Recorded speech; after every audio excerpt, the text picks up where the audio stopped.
Hi friends, welcome today to the Bible Project Daily Podcast, and it's a special day, a big day. I'm excited about it because we're going to be looking at one of the most important passages in all of the Bible.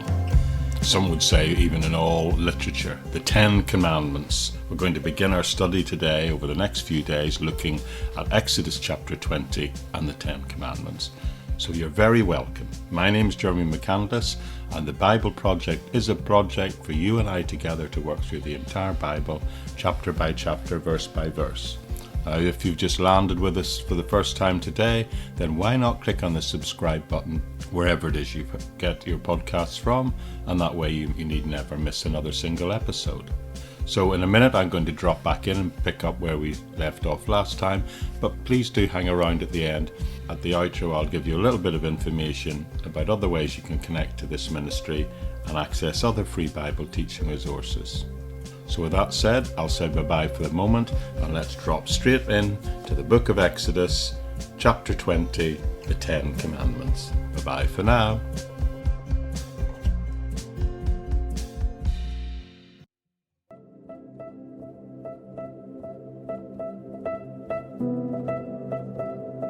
Okay, as I said in my introduction, this is one of the most famous passages in all of the Bible that we're looking at today. Some would say one of the most famous passages in all of world literature.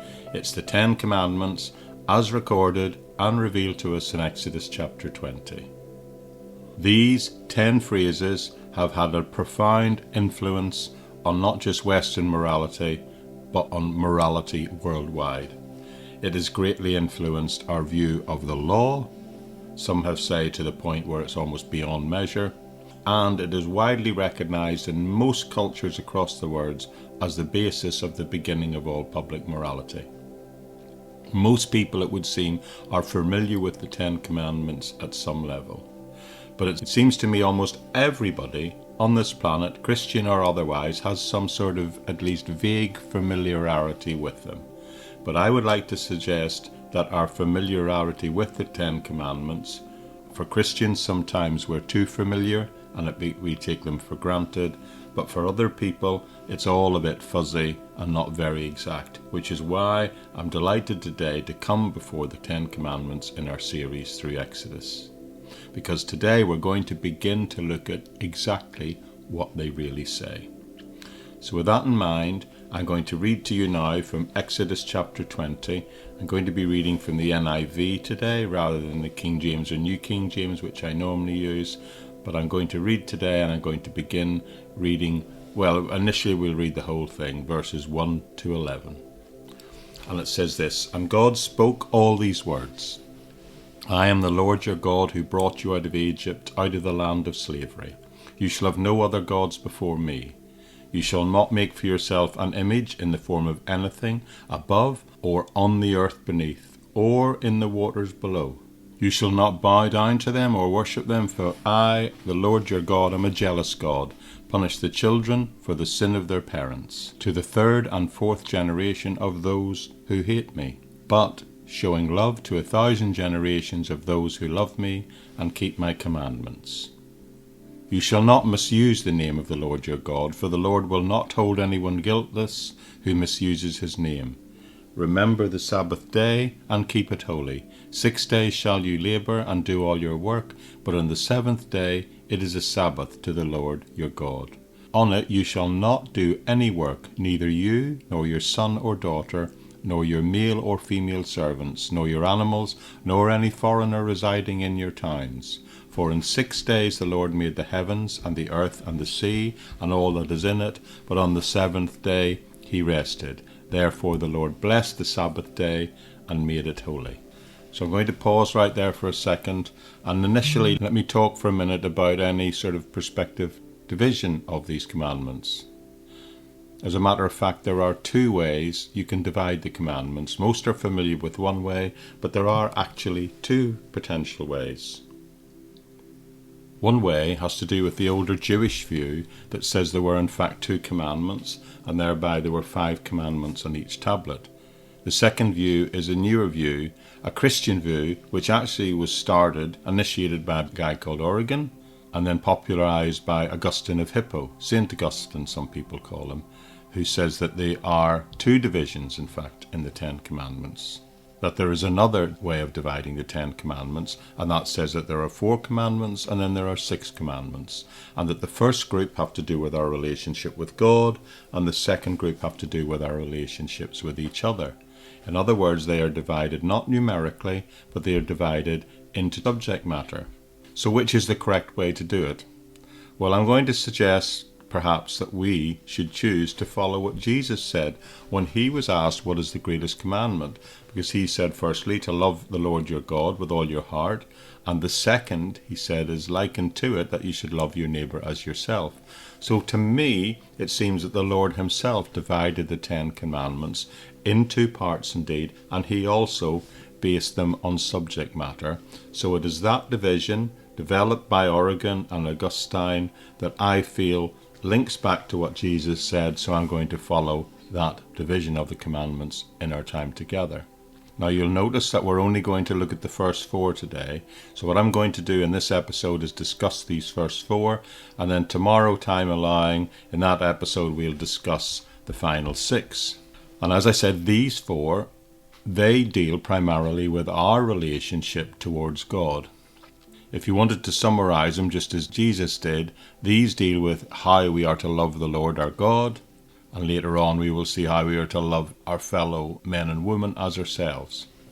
And in effect, that is the entire point of these 10 commandments.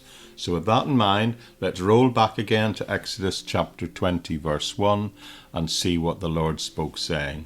So the first 2 verses, let me remind you, said, And the Lord spoke all these words, saying, I am the Lord your God, who brought you out of Egypt, out of the land of slavery. So let's pause there for a minute right away. Who do we see speaking here? Well, it's pretty evident, isn't it? It's the Lord. So what it is saying here, that God spoke and Moses took note. Moses listened and took account of what God said. And then verse 3, coming next, is the first commandment. Verse 2 is not a commandment itself, and that seems to be the settled opinion of most Christian commentators. It is in fact a preamble to these 10 commandments. But notice how that preamble takes place, how this whole thing is introduced. It's introduced by the Lord saying, I am the Lord your God, who brought you out of the land of Egypt, out of the house of slavery. So first of all, he identifies himself by saying, I am the Lord. And you should notice, if you've got a Bible handy, that again, the word Lord, the term used, is in capital letters, indicating that in the Hebrew text, this is the God Yahweh. The term Lord, that the important point to get a handle on here, it's the personal name of God that's being used. He's not only saying, I am the God of all creation, the one God most high. He's also saying, I am your God personally. And the second thing he does is, well, he sort of says, let me remind you, let me tell you who I am and what I've done. I'm the one who brought you out of the land of Egypt, and I brought you out of slavery.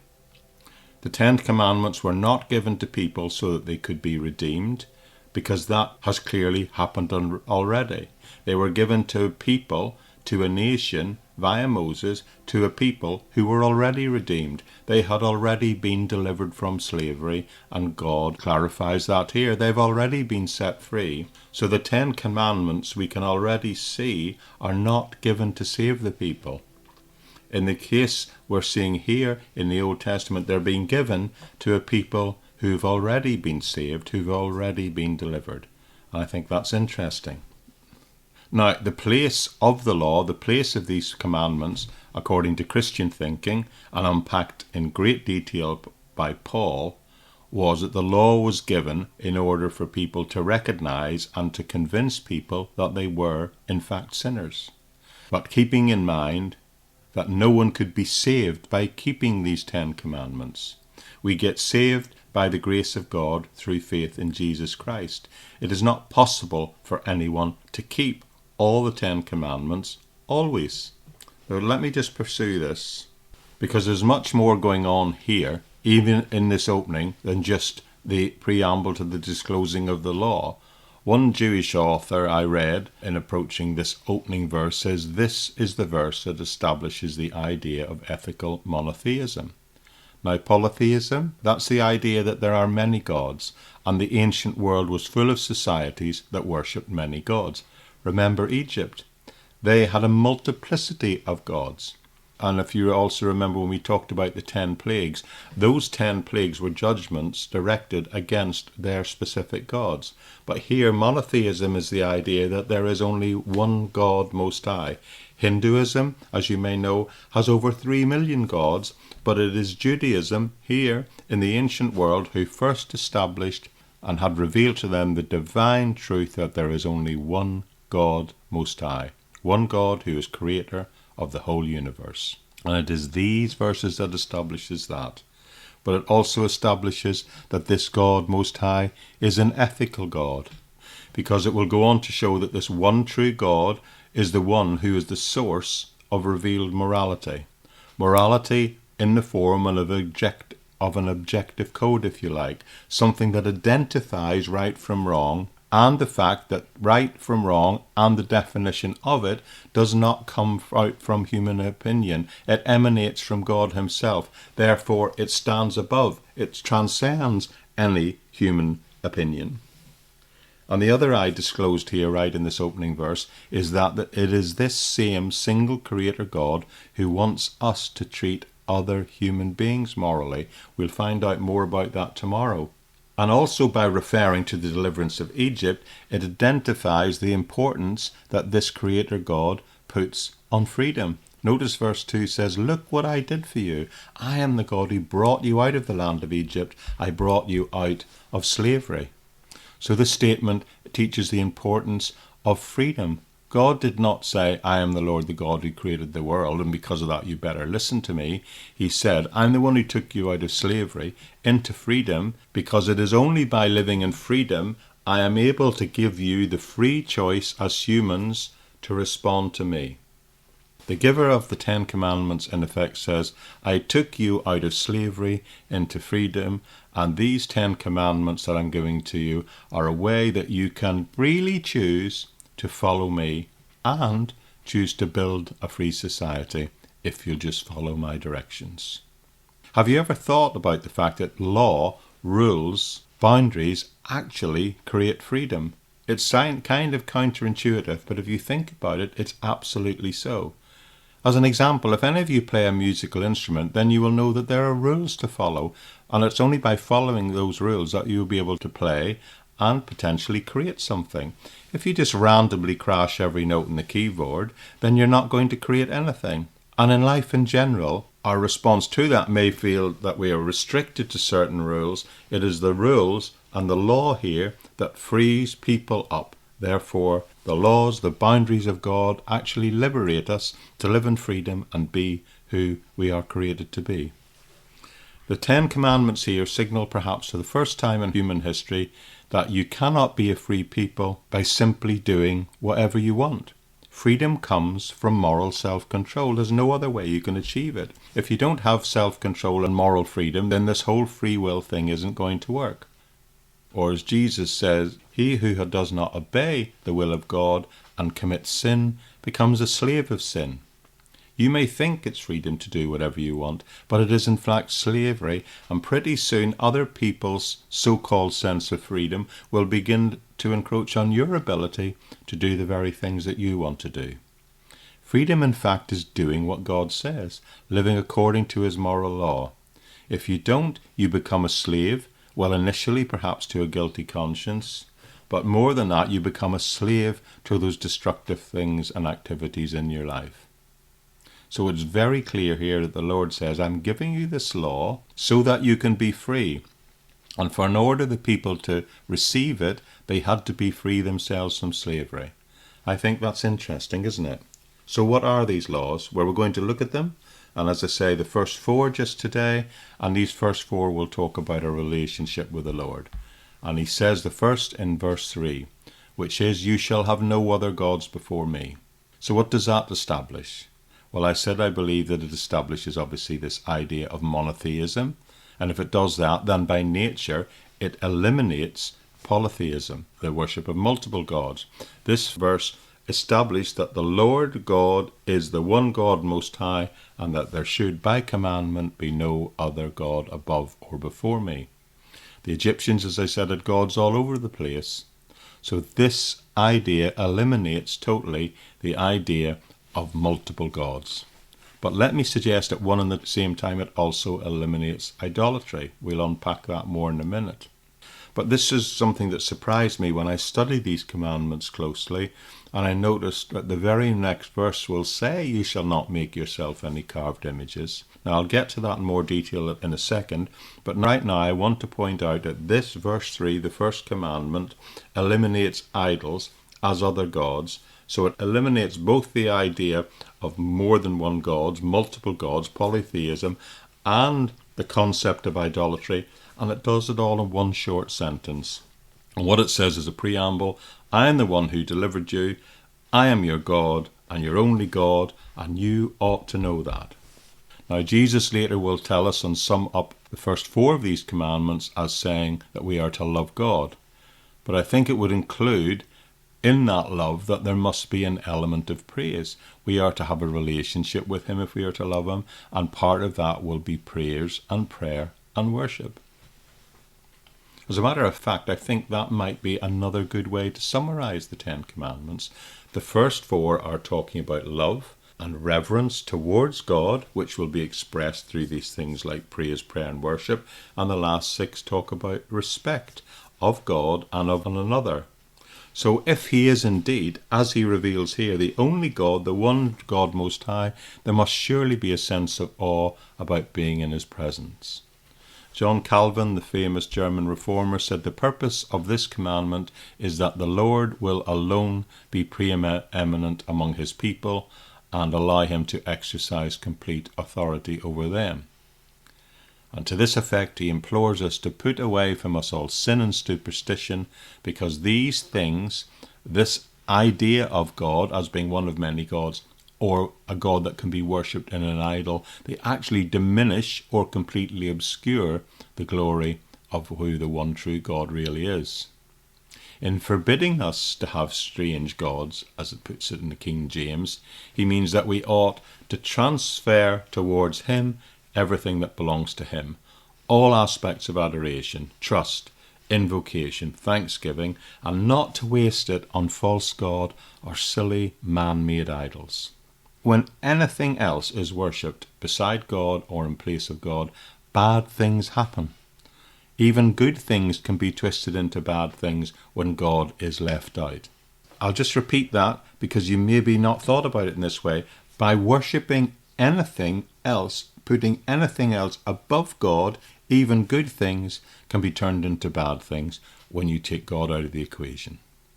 Let me give you a couple of examples. Classical music as an example, something that is meant to and can indeed raise people's spirits. Even the highest form of art can be used for evil purposes. Think just about the Nazis and their use of the music of Wagner.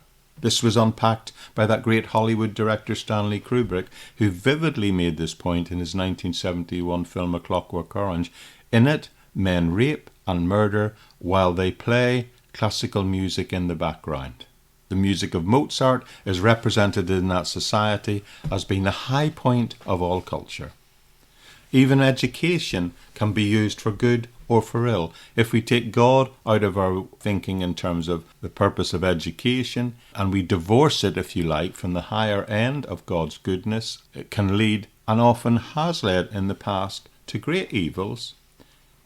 Again, getting back to what happened in Europe in the 20th century, many of the best educated people in Europe lived in Germany between the wars, and it was those same people who supported Hitler and the Nazis. No better explanation of this, I think, is found than in the writing of Auschwitz survivor Viktor Frankl, who, commenting on this, wrote this: "I am completely convinced," he said, "that the gas chambers of Auschwitz, Treblinka and Medinica were ultimately prepared not in some ministry or Nazi academy in Berlin, but rather at the desks and in the lecture halls of nihilistic scientists and philosophers." And almost all the Western world supporters of genocidal regimes in the past, like those in Stalin of the Soviet Union, Mao in China, the only people who supported them at any level, on an intellectual level, were the highly educated. You see, my friends, to put it simply, there's nothing about a PhD that guarantees a person will be wiser or kinder, or even on the very basic level more ethical than someone with the most basic academic ability or no education at all.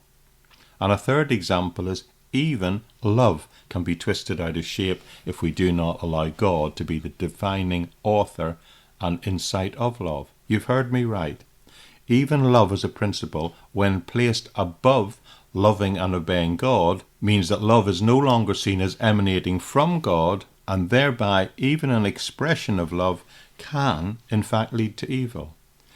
Simple examples of that were when people love their country above their love of God.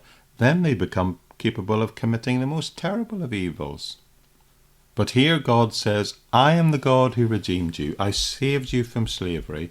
Now you shall recognize me and not have any other gods before me. So in verse 3, the second commandment is starting to get specific, very specific. He says you shan't have no other God before me, but then he adds that you shouldn't make any carved image of a bird that flies, a beast in the field, or a fish in the sea. So what's all that about? What's he talking about here? Why did he need to add that caveat? Now, all my life, I just understood this to mean that you shouldn't be an idol worshipper. I just thought it was an unpacking of that. An idol is an image of God, right? But in preparing this, I began to think about what an idol really is. It is an image of the God worshipped. So I think for us in this time, as Christians approaching this text, well, I have to say, I really only hit me for the first time as I studied this passage in preparation for today, and I realized that the actual idolatry itself was already covered and eliminated in the first commandment, that thing of fashioning an idol and worshipping it. So this second commandment, if it's just about that, it would be a repetition, and it wouldn't be a second commandment, it would just be more of the first commandment. So what is it really saying? And I had to really think about this, and then it came to me, the second commandment is saying, don't make an image out of me. Not necessarily a physical image. You see, the command is to love him, meaning you should have a relationship with him, and not to create an idea, an image of him that is incorrect. Using the metaphor of an idol, like something out of wood or stone, creating something that represents God and making him an idol in that way. So it's not necessarily talking about idol in the same way as it did in the previous commandment. The second commandment, I believe, is saying, don't reduce me to the level of those other false gods by creating a false impression of me. So he's expanding upon the first commandment, yes, but he's saying, personalizing it, which makes it a separate thing. It's not about just being part of a religious group or identifying with a religious system that isn't Christian, or at that time the Judaic Christian. It's saying that you should not bow down and serve an idea of your God that isn't the real thing. And you shouldn't do that because I, the Lord your God, am a jealous God, and I jealously guard my reputation and how it is represented in the world. This is saying you have to have a relationship with me. You can't just make an idol out of me, because if you do that, then you're not really loving me. You're in fact hating me. In fact, it also warns that if you do that, then there's going to be ramifications of that to the third and fourth generation. And you might think, wow, that seems unfair. How can that be so? Well, I think that add-on is just recognizing the practical reality is that the head of the house goes in one direction, then it is likely future generations will follow down the same path with the same consequences. But then he reminds us and says, I will show mercy to those who love me and keep my commandments. If you respond to him, he will show mercy, friends.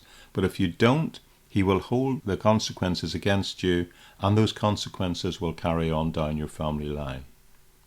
So what I believe this next commandment is teaching is it's telling us that the relationship with him needs to be personal and spiritual and in no way material. Most religious systems other than biblical Christianity want to make their belief system something material. You've got to have an image, you've got to have a statue, you've got to burn incense or spin a wheel. It becomes some sort of external act. But what's being taught here is that you're to the worship of God is to be spiritual and internal, not material and external, because that's the way you truly love someone. Not just the way you love the Lord. We all know in our heart that in reality we love people by what we do and the time we spend with them. False worship, false gods rob God of his glory.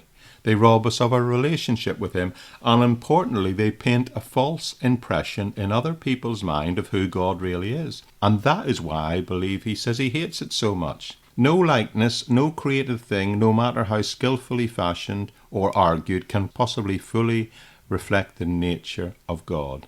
In fact, such images hinder the face of God. They hide his majesty. They hide the greatness of God.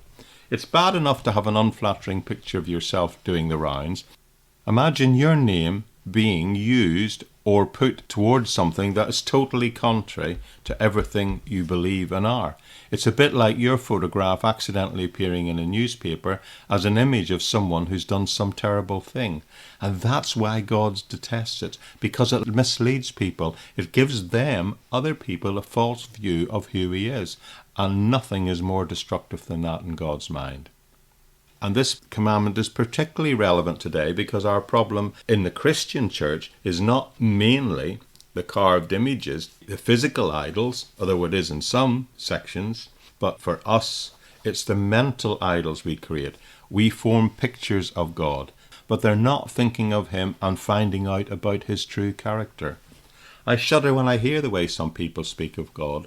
Some people use their idea, their image of God, to justify the most terrible acts of violence, even terrorism. And that is why any false image of God in any form is forbidden by him here, because it is dangerous and in fact can inspire great evil in his name. No wonder he's upset about it. Humanity's conception of God is irrelevant. God has revealed himself through his word and through the person of Jesus, and we should take our understanding of him wholly from these things. So what's the second commandment is saying? Yes, it's talking about idols, but it's effectively saying don't misrepresent God. Let's continue. The third commandment is relatively simple. You shall not take the name of your God in vain, for God will not hold him guiltless who takes his name in vain. This one's relatively short and sweet and simple. The word vain actually means empty. So don't use God's name in an empty, meaningless way. I can think of two things really quickly, ways that we might do that. Now, some people I know apply it to an oath, but I don't think the Bible in and of itself forbids the taking of an oath, even if the name of the Lord is used. So it's really saying don't use the name of God in an empty and irreverent way. And remember, I said the overarching theme of these first four commandments is to love your God and show reverence to God. And this is the one where this really gets to the core of that. Now, there are two ways in which I think people today, that the main two ways in which people do this, and which is through cursing and through using it lightly. It's very noticeable that when people curse, of course, by nature, they're misusing the name of Jesus. They take that which is good and apply it to something which is bad. But the second way they say they violate this is something that people don't think about so often, I suspect. And it is they use phrases and terms and say things like, as God is my witness, and they will then appropriate God's name to try and give authority to something. But sometimes they will actually do it to try and give authority to do something that they really don't plan to do. They swear by him the same way people sometimes swear on their own lives or their children's lives. But by doing that and using the name of God to do that, they're calling on the God Most High and who he represents and his figure to try and back up and give something authority in the most irreverent way, because they're probably frequently using it to try and persuade someone that they're going to do something that they're never actually going to do in the first place, which is why it says later in Leviticus, just let your yes be yes and your no be no. You see, by calling in the name of God, well, the name of God represents the person. So, of course, all of this is getting back to, again, we've got to have reverence for God, which, of course, permeates all four of these opening commands. which by nature teach the ultimate purpose of all of us, is to teach us how to love and respect God. There's one more for today, and it's remember the Sabbath day and keep it holy. 6 days shalt you labour and do all your work, but the seventh day is the Sabbath. Now the word Sabbath simply means rest, and it means you've got to keep it holy. It tells you that you should set apart, and on that day it should be different. You should not work. You should focus on the Lord. Do you also notice the second half of this commandment? Not many people talk about it. It gets skipped over a lot, but it also adds, in 6 days shalt you labour. I don't think we often point that part out. And I do think it points a picture to the truth is that we are meant to be gainfully employed, gainfully involved in activity which either supports our family or supports the wider community. And that can be done in a myriad of different ways. But my point is, God designed us to be industrious and to work for up to 6 days, but on the seventh day to set it apart, make it different and rest. And the point to that says, well, it actually says he doesn't want you to do it, and he doesn't want your household to do it. And he says the basis of this is following the model of God himself, pointing out that the Lord God made the heavens and the earth and all that was in them, and he did all of that in just 6 days. And then he rested in the seventh day. So the Sabbath was set apart, hallowed, the King James says. And God is saying here, look, if I did all that and rested, I want you to do the same thing, because by doing that you are following me, and by doing that you will be blessed. So in a sense is God saying, if you work 6 days and then work the seventh day, why are you still working? You work the 6 days to provide food for yourself, right? Food, shelter, clothing, support other people. But he's saying you should stop working, you should take a day out, because he knows what's best for us, but it's also a sign of trust. By doing so, you're saying, I'm going to trust in God to provide for me. I don't have to work every waking minute of every waking day, 7 days a week, to get things done. I'm going to I'm going to trust in God to meet my needs, even if I take time off to spend it wholly focusing on him. And I think that when we get it further into the Pentateuch, it suggests that part of this setting apart this Sabbath day is meant to confirm God's position within family relationships, within friendships, and within our relationships with other people, especially the family, but also within the wider community, building more the community of faith in the family of God. All right, how we're doing? Have we got it so far? Remember, Jesus summarized all these first commandments by saying the greatest commandment is to love God, meaning put God first in everything you do. And of course, part of that loving him means not misrepresenting him, not misusing his name, and revering him, honoring him, worshipping him, and trusting him for all 7 days of the week. So much so that you can take and set one aside of those days just for doing that. So the question all of this should raise in our minds is, do we love the Lord? Well, let me give you a test. Well, in a sense, I just did, didn't I? I give you 4 tests, 4 guidelines to follow. Are you following? But let's just boil it down a little bit more and distill it. Let's just bring it down to one thing, because that's what Jesus himself did. Are you ready? Here's the litmus test. Jesus said, if you love me, you will keep my commandments. So if you want to know how much you love the Lord, ask yourself, are you obeying him? Because in the New Testament, Jesus said the commandment was to love him, and if you love him, you will obey him. And if you're not obeying him, then you're not really loving him. So do that, and you and your family, and even your wider community will be blessed through that.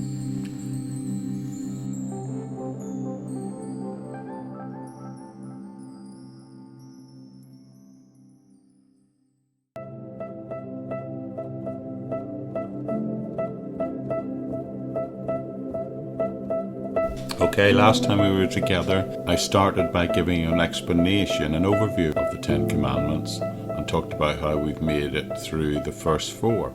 Now, if you recall last time at the beginning, I said there are several ways that people approach dividing the 10 Commandments.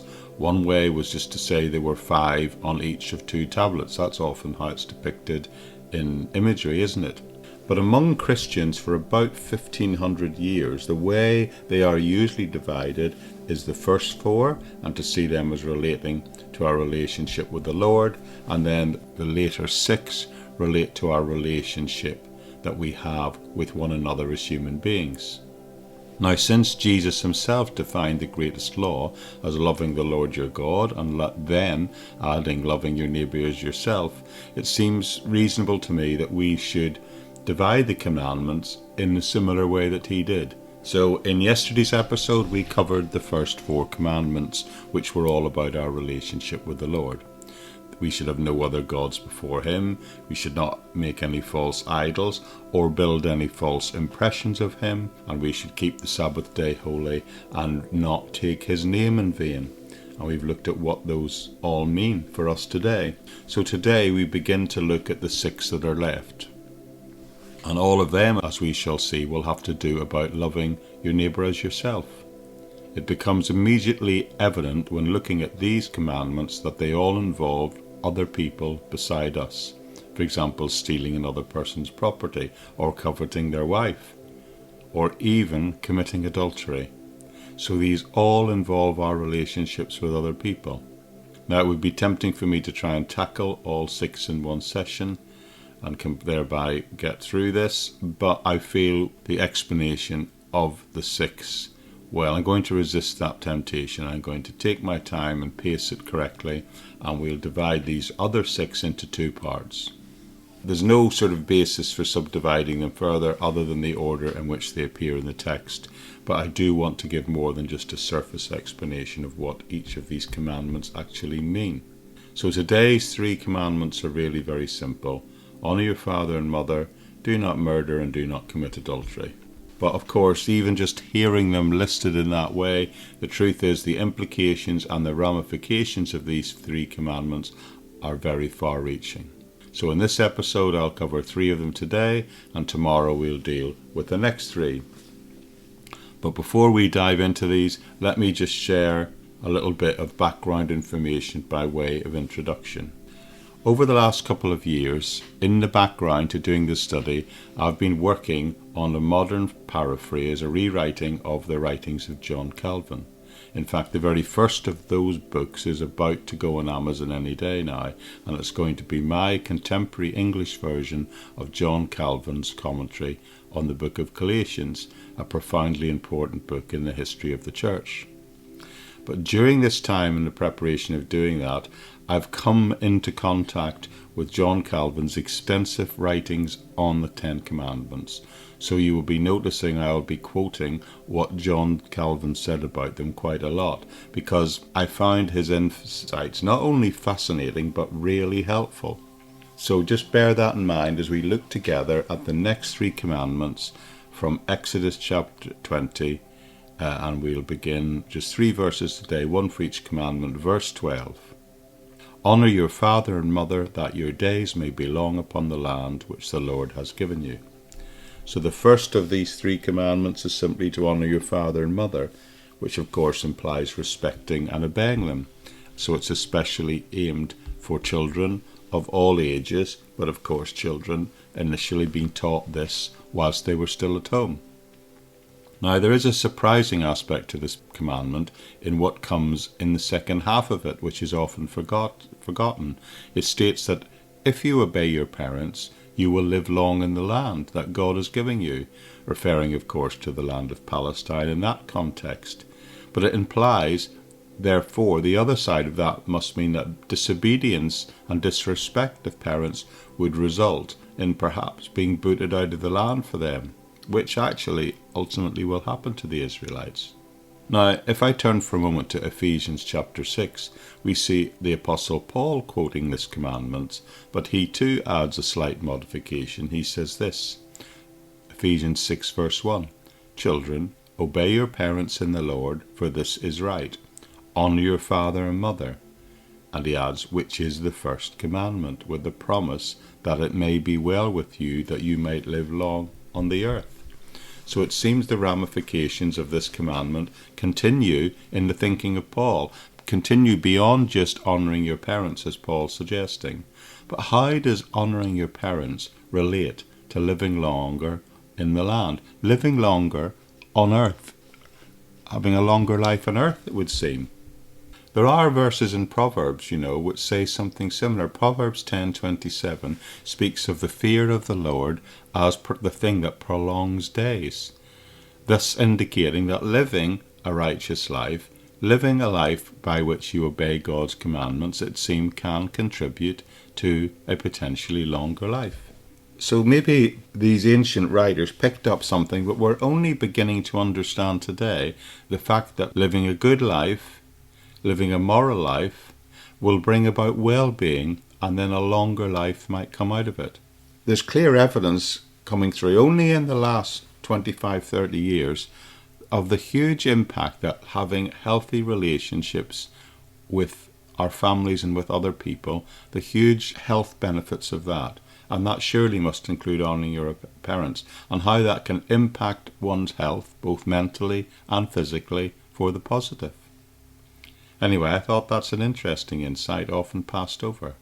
But let's return to Exodus for a moment. It's become apparent that we're discussing here relationship with our parents, and subsequently thereby our relationship not only with people inside the family, but how that will affect others outside the family and the wider community. Based on this understanding, I would propose the ultimate issue here is actually teaching about creating a society starting within the family where parents are held with respect. Because by doing that, you build a society where people learn to respect authority in general, meaning that people will learn to respect the authority of those civilly in place above them through, first of all, giving respect to their parents. Let me quote what our friend John Calvin said about this. In his book, A Harmony of the Law, which is his discussion of the Ten Commandments, he says this: "In order for our society to thrive, it is essential for children to respectfully obey their parents, as those in positions of authority appointed by God, and to be honoured with reverence. Disrespecting our parents ultimately reflects a lack of respect for God himself. Regardless of how deserving our fathers may be of honour, yet as a father they possess inherent rights over their children as long as they don't stray from the principles established by God." Now that's my contemporary English language of a very old English translation written in the 16th century.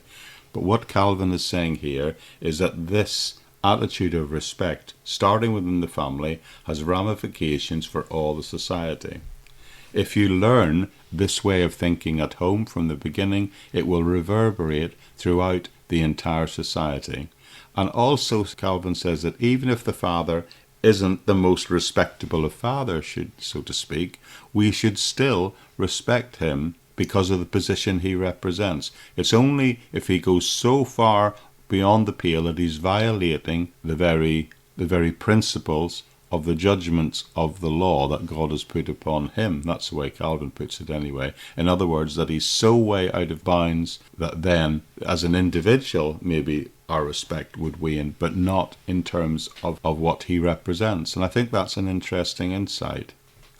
In fact, Calvin goes on to say, in denouncing the immoral behaviours of the father, a genuinely devout son will still adhere to God's law regardless of his father's character, recognise the importance of honouring him as the father given to him by God. Therefore, what that implies is that the son must prioritise God's law even over his father's actions, and he is still obliged to respect and honour his position of his father.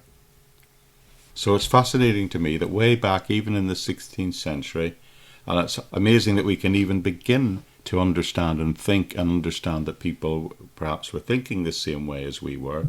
Calvin himself is recognising and pointing out the ramifications that this commandment by nature will have on society. In this day and age, in the time we live today, the idea of honouring parents is not really widely recognised. On the contrary, many well-educated parents don't believe that children should show them honour, because they would have this idea that showing honor implies a sort or respect would imply their position was like an authority figure. And that's not a status that many modern parents seek these days. It seems to me that many parents seek just to be loved by their children, not really respected by their children. Doesn't come into their thinking. But you see, I believe what is being taught here is a lesson way beyond and above love, in the fact that the idea of respecting and honouring our parents is about creating a society in which we will respect and honour authority in all its forms. And that is why honouring parents is supporting. Loving, yes, but honouring and respecting over and above that is absolutely vital for all involved. And on the other side of this, I would suggest that there is also no generation that knows better than this one the terrible consequences of a society where people are growing up without a father. Fatherless boys are more likely to grow up and mistreat women. That's a fact. Don't get me wrong, I'm not saying because they're fatherless this is the mother's fault. Clearly not. It is the absent father's fault. Fatherless boys are much more likely to act out against the society and to get into trouble with the laws and underachieve in all sorts of ways. But please don't mistake me, that's not an attack on single mothers. It's the attack on young men today who don't take their parental roles responsibly. And on the other side of it, fatherless girls, well, the sad truth is they're much more likely to seek out the wrong type of man as a role model in their life because they haven't had a father around.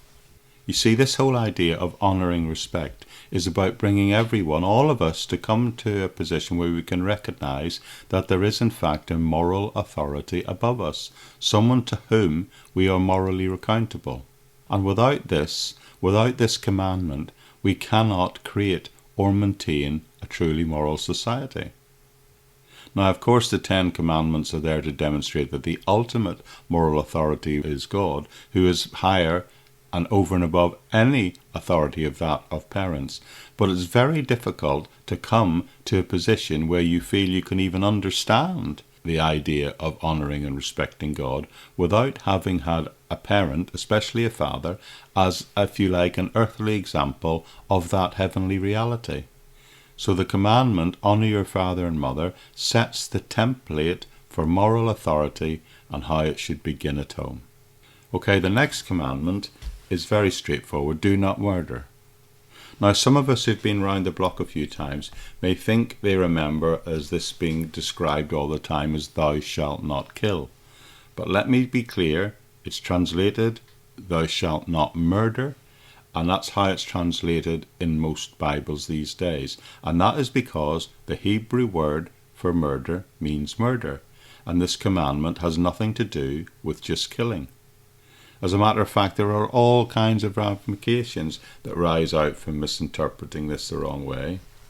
You see, the Hebrew original idea does not say do not kill, it actually says do not murder. And in both Hebrew and English, they are two very different words for taking a life. One is kill and the other is murder. And the difference between those two words is enormous. Kill means taking a life. In fact, it means taking any life, even an animal life, whether deliberately or accidentally, legally or illegally, morally or immorally. Killing means one thing, and murder means one other thing completely different. Murder is the illegal or the immoral taking of a life. That's why we say, well, I killed an insect. We do not say we murdered an insect. You see, if the 10 Commandments would just forbid killing, then we would, well, among other things, all have to be vegetarian, as then even the killing of an animal would be prohibited, and we'd all have to be pacifists on every occasion. There would be no such thing as a just war. We wouldn't even be allowed to kill in self-defense or to protect our family. The Bible does allow killing in certain situations. It even prescribes animal sacrifices and allows the eating of meat. So it does not mean do not kill. This commandment means what I said it means, and what the word says it means: do not commit murder. So let me just tell you a little bit, unpack it, and say what this does include and does not include.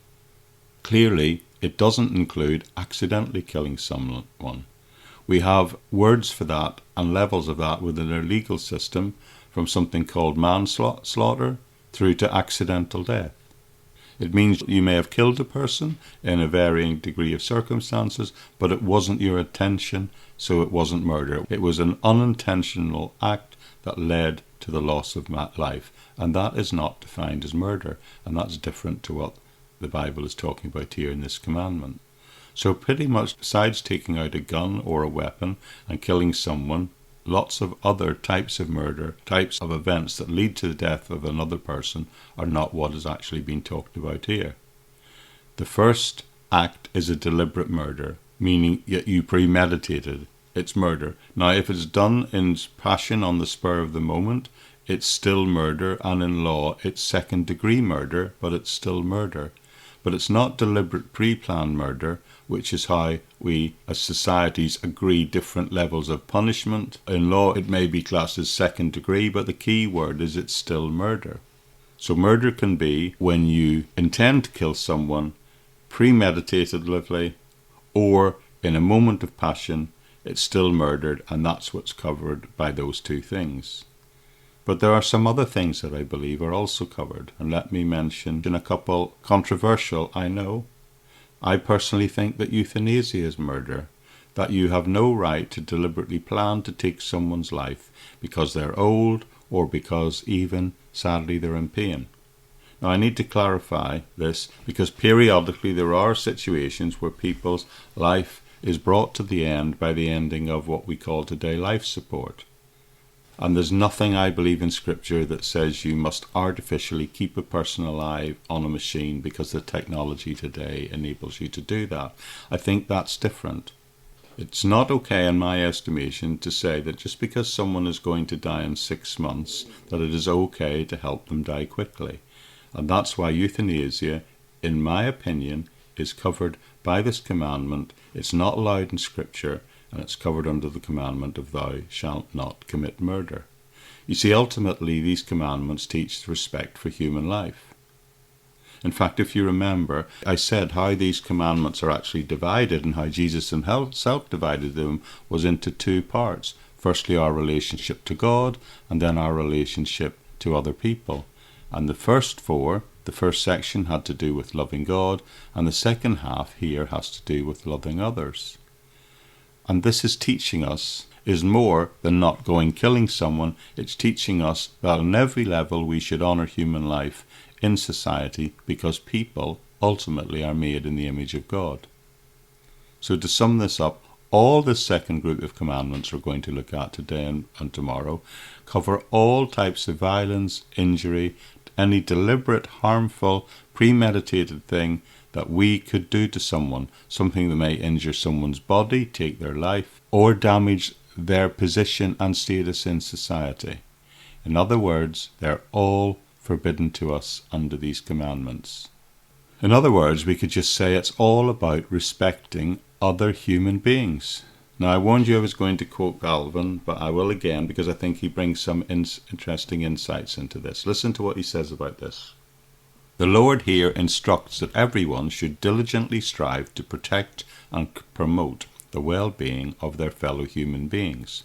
This goes beyond merely refraining from negative actions, but involves actively advocating for what is fair and just for them. The commandments explicitly emphasize the importance of love towards our neighbours, not just in terms of avoiding harm, but also in terms of actively caring for their needs. Therefore, this commandment encompasses two essential aspects. Firstly, we must refrain from causing harm or injury to our neighbours, and secondly, we should only live in harmony with others. We should avoid conflicts, but also extend our support to those who are suffering, perhaps unjust oppression, and strive to resist evil forces wherever we see them, preventing them from causing harm to other people. That's again from his essay, probably compiled from a series of sermons he gave called A Harmony of the Law, Calvin's discussion on the Ten Commandments. That's my contemporary English language version of that.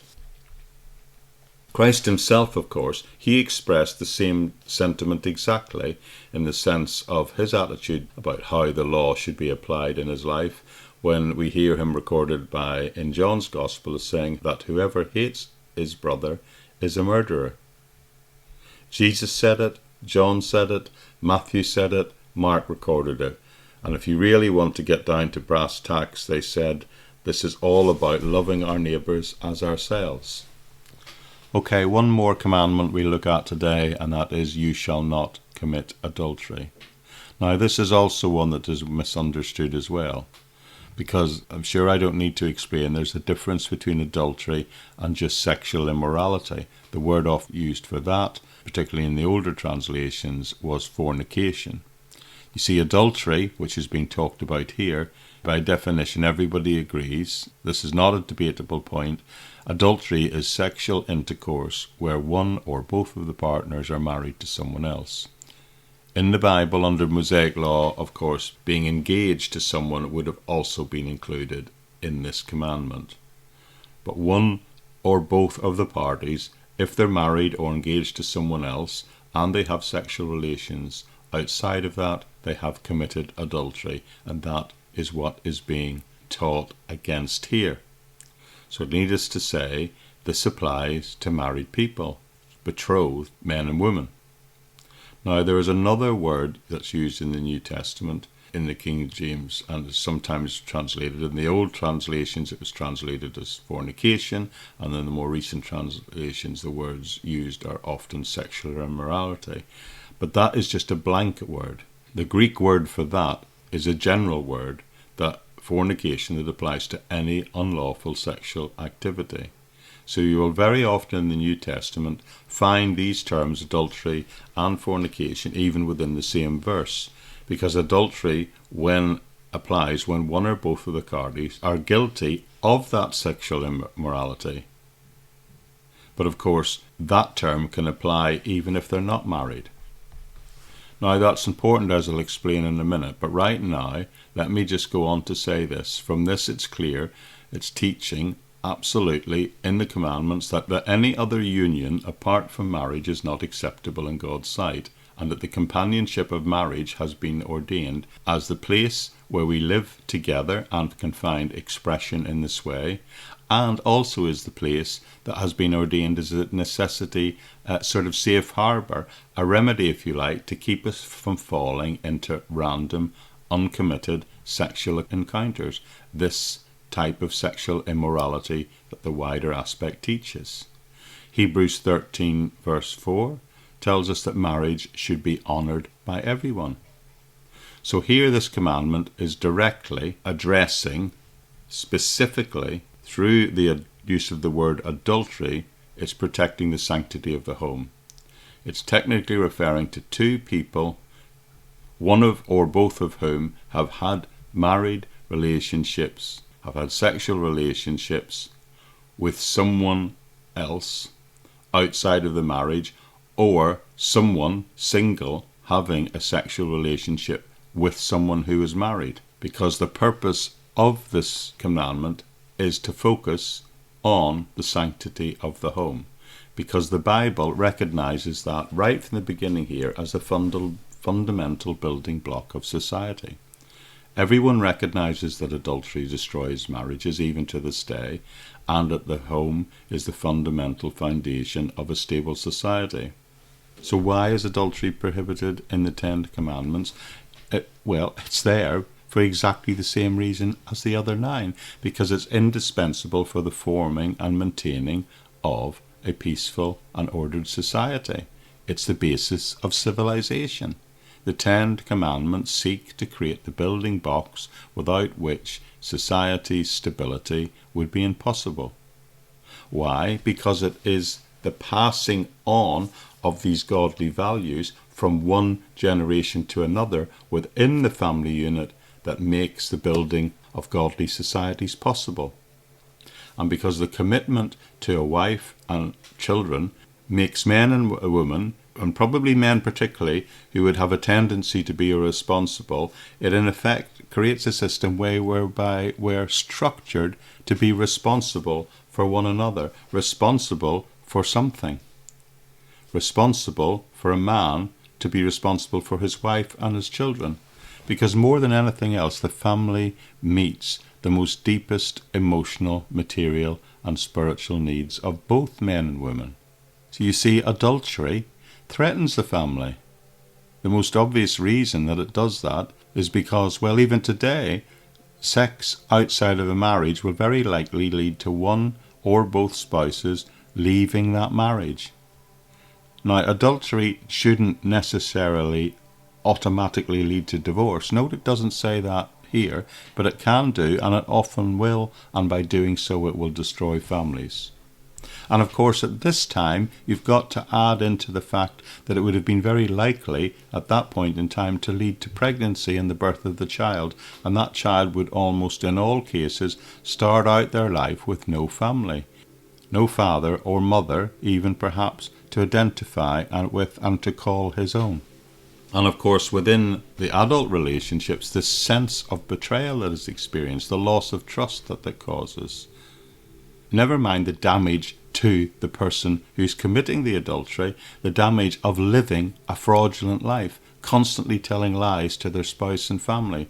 So my point in all this is very simple, is that all of these 3 commandments, they're all about building a life that honours God and that you can live at peace and be constructive. And that's why God used them, and that's why they still, thousands of years later, are applied by so many people as the basic principles on how to live the correct sort of life. Honour your father and mother. Don't murder other people. Don't commit adultery.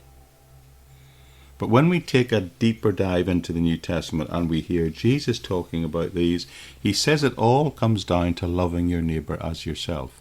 So ultimately it gets down to love involving respecting other people. Respecting other people and their lives. Beyond that, it has the added benefit of building respect across all of society. So let me close by asking the question again, what is the purpose of the 10 Commandments? Well, let me suggest that I think there are 3 purposes. Number 1 was to convict people of their own unrighteousness, to show them the potential areas in which they might fall short. Number 2 was to restrain people by acting on their fallen impulses, by defining the transgressions that God defines as boundaries and that God will punish when we stray outside of them. And thirdly, to educate people concerning God's will for them. Let's be clear, I didn't say that the purpose of the 10 Commandments was in itself to help people gain eternal life. That is said nowhere in the Scripture. And I mention that because when you look at them and spend time studying them, it's easy to fall into the trap of thinking that by obeying them you're going to find favour with God. Well, that is true, of course, on one level, but some people think that the other side of that coin will mean that if they disobey any of them, they're not going to gain heaven. But that's not what's being argued here. Salvation comes through faith in Jesus Christ and not rigid obedience to the law. Think about the order in which God has done and moved so far in this Exodus story. Before he gave these commandments to the people, he delivered them from slavery in Egypt. Now, at this point, he's helping give them the basis on which they can build a godly civilization. So they're not given in order to gain heaven or to gain freedom from slavery. They're given in order that they can be given as a set of guidelines, boundaries, in which we together can build something that will benefit everyone. Not just Christian communities, that the whole human race have benefited from ever since. It's really just common sense if you think about it. You do not have laws in this land, and you do not have to keep those laws in order to be a citizen, well, of my country, the United Kingdom, or any country you happen to live. You don't be a citizen by keeping the laws. Of course, sometimes the country, the state, will punish you if you transgress those laws, but they're not the thing that defines your citizenship. And if that, of course, is not true of the lands in which we live, then why do people think we need to follow the laws to remain citizens of the heavenly kingdom? It seems to me many people believe that in order to become a citizen in heaven. You just have to keep the rules that God lays out for his people. But God's citizenship of his heavenly kingdom requires just one thing. It just involves you trusting in his Son and his death on the cross. So we don't keep these commandments to gain heaven. These commandments weren't given in order to help people gain heaven, but we keep them because we know our Heavenly Father, and we know that he said that we should do these things because by doing them we will honour him, we respect him, and by doing so it has the added benefit of helping us establish a just and fair society for everyone, just as God has tended. No wonder, it seems to me, that David found a place that when he meditated in God's law, he said he loved God's law because he recognized how profound it is.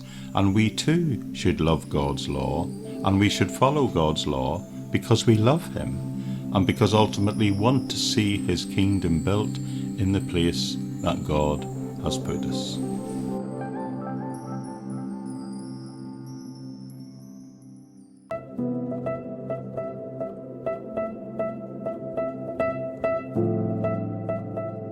Okay, people, here we are, day 3 in our time together going through the 10 Commandments. And we've looked at 7 of them so far.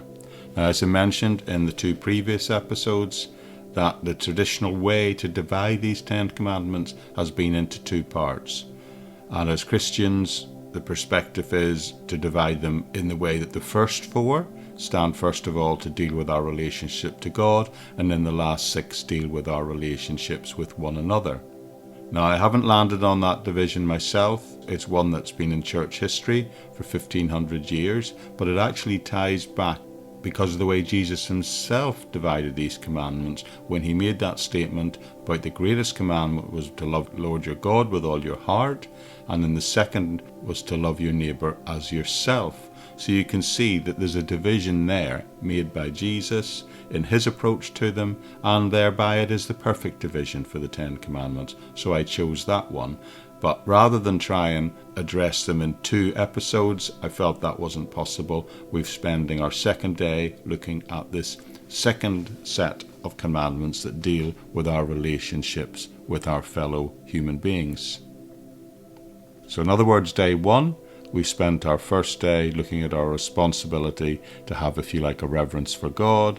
And then yesterday and today we've been looking at the second responsibility of how we outwork that in our respect for one another. Now, beyond that, just based on time, I chose arbitrarily to break them up after the 7th commandment yesterday, and we're going to pick up and do the final 3 today.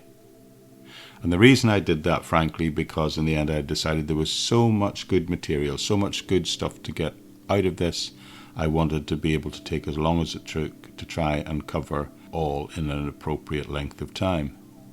The other thing I'd mentioned, which I mentioned last time, is in approaching this, I've done something I've not recalled doing before. When I've been doing an exposition of any passage of Scripture, I've quoted extensively from people like Martin Luther and John Calvin. And the reason I've chosen to do that is that I've recently been involved in creating contemporary English versions of some of their writing, which are going to be published later this year. And by doing that, I've been exposed at a very deep level to some of their hugely insightful teaching on this issue. So John Calvin, along with Martin Luther, who I mentioned yesterday, really do have some particularly good insights into the 10 Commandments and what they mean from a New Testament context. Now, I need to say I don't agree with everything that Luther said, certainly not, and I don't agree with everything Calvin said. I certainly don't agree with what has become a very extreme form of Calvinism by people who really pretty much just appropriate his name and one aspect of his teaching. But there's no question that these people are hugely important people in the history of the church and in the history of the interpretation of the New Testament, and that they both bring really interesting insights into the understanding of the 10 Commandments. Anyway, with that in mind, let's turn to Exodus chapter 20 one more time and the 10 Commandments, and let's look at these 3 next verses that cover the next 3 commandments, and let's take them one at a time. And the next one, a short verse, Exodus 18 verse 12, simply tells us, do not steal. Okay, that seems pretty simple, doesn't it? Pretty straightforward. So we immediately assume that this is talking about don't steal stuff, don't steal property, don't steal other people's material things. Now, all the way through, when we've gone through these 10 commandments, I hope we've discovered together that they have implications way beyond the simple core statement of the commandment. And that principle applies absolutely in this commandment, because this commandment obviously assumes, first and foremost, the idea of not stealing private property. For to use the word steal indicates that by nature someone else owns something and they have the right to it, and that you should not deprive them of the right to own that property. So I think in a sense it teaches, again, if you take a slightly wider view of it, it's about teaching respect for someone else's private property. Now I know this sounds like an awfully simple thing, but what has been really driven home to me in recent years particularly is the number of people, even Christians sadly, who do not consider the theft of things that belong to their employer or even large institutions or the government. They don't really consider that theft. I can't count the number of times I've heard people express disrespect for other people's or organizations' properties, things like hotels or Airbnbs, where people talk about leaving the heat on all day because they're not paying for it, or taking home everything that's not literally nailed down in the room because they think they have a right to do that. But I think embedded in this commandment is the fact of not only not retaining things that aren't your own, it's about showing respect for other people's property as well. And that includes our attitude towards things that we borrow or rent, or even the collective resources given to us as being part of a stable society. So let me quote John Calvin again, and he says this: even if we abstain from wrongdoing in what we do, and therefore feel we have satisfied God, we are still left with our humanity's mutual obligations to each other that we are to seek to benefit, care for, and provide succor for our neighbours. Now, I know that's quite old-fashioned language, but clearly he's saying that in order that we should not consider ourselves thieves in the wider context, that we must endeavour as far as possible to see that everyone should keep safe not only our own possessions, but anything that was held for our neighbour's advantage. In this day and age, there's a well-known Jewish theologian called Dennis Prager. Writing on the same issue, he says this, and I think it's really helpful. A good case, he says, can be made that the 8th commandment, do not steal, is the one commandment that encompasses all the others. That's a big thing to say, isn't it? But listen how he unpacks it, it's interesting. The one commandment encompasses all the commandment, because murder is the stealing of another person's life. Adultery is the stealing of another person's spouse. Coveting is a desire to steal what belongs to another person. Giving false testimony is stealing justice, and so on. The commandment is unique, he says, in another way. It is the only commandment that is completely open-ended. All the other commandments are specific. The 5th commandment, for example, states that it is our parents whom we must honour. The 6th commandment prohibits murder, which is about taking the life of an innocent human being. The 7th commandment prohibits adultery, and so it's also specific to a married person. 2 unmarried people cannot commit adultery. They can commit sexual immorality, but not the offence mentioned in the commandment of adultery. But the commandment against stealing, that doesn't even hint at what we are forbidden to steal. We're not given a list, are we? We are told that we are not to steal, full stop. Which means to me that we can't take anything that belongs to another person in any way. Now, first and foremost, the commandment obviously is about stealing, and by what that would be understood to mean to all of us in terms of possession. But it also means we can't do anything that in any way allows us to steal in the wider sense from another human being.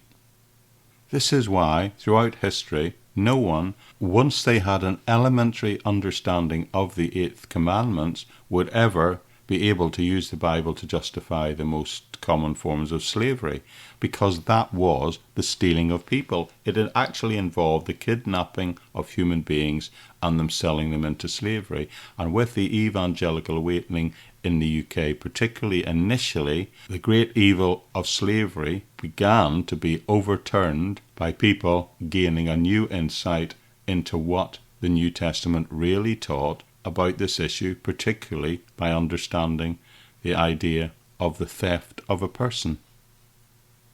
Now, some critics of the Bible argue that the Bible allowed slavery, and it's a very complicated issue because on two fronts. First of all, the type of slavery described in the Bible in most cases was a form of indentured servitude, whereby someone sold themselves to another person for a fixed period of time in order to work off their debt. And even the slavery seen in the Roman Empire as the result of the spoils of war was something that was never promoted by the Christian writers. In fact, Paul, in his letter to Barnabas, we can see that what he is implying by the spreading of the gospel and the establishment of a Christian community and beliefs, then that in a sense, those things like slavery would naturally disappear and fizzle out.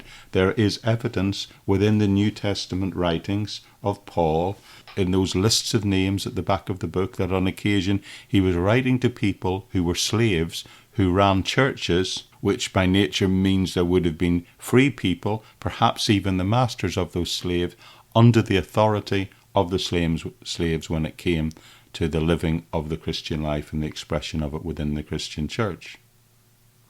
So the Bible, when approached directly, and the route into this thinking is through this commandment of do not steal, because it forbids the type of situation where you are able to kidnap free people, and that was, of course, was particular evil that was done specifically, mainly against African people, and that is forbidden, expressly forbidden here by the 8th commandment.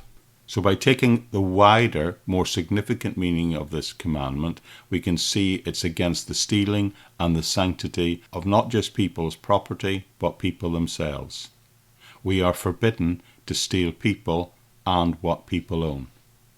Now, it has been shown over the world for thousands of years of history that the owning of private property actually begins with land ownership, and that the ownership of things, initiating with land but then widening into other things, was seen to be indispensable in the path towards creating free and decent societies.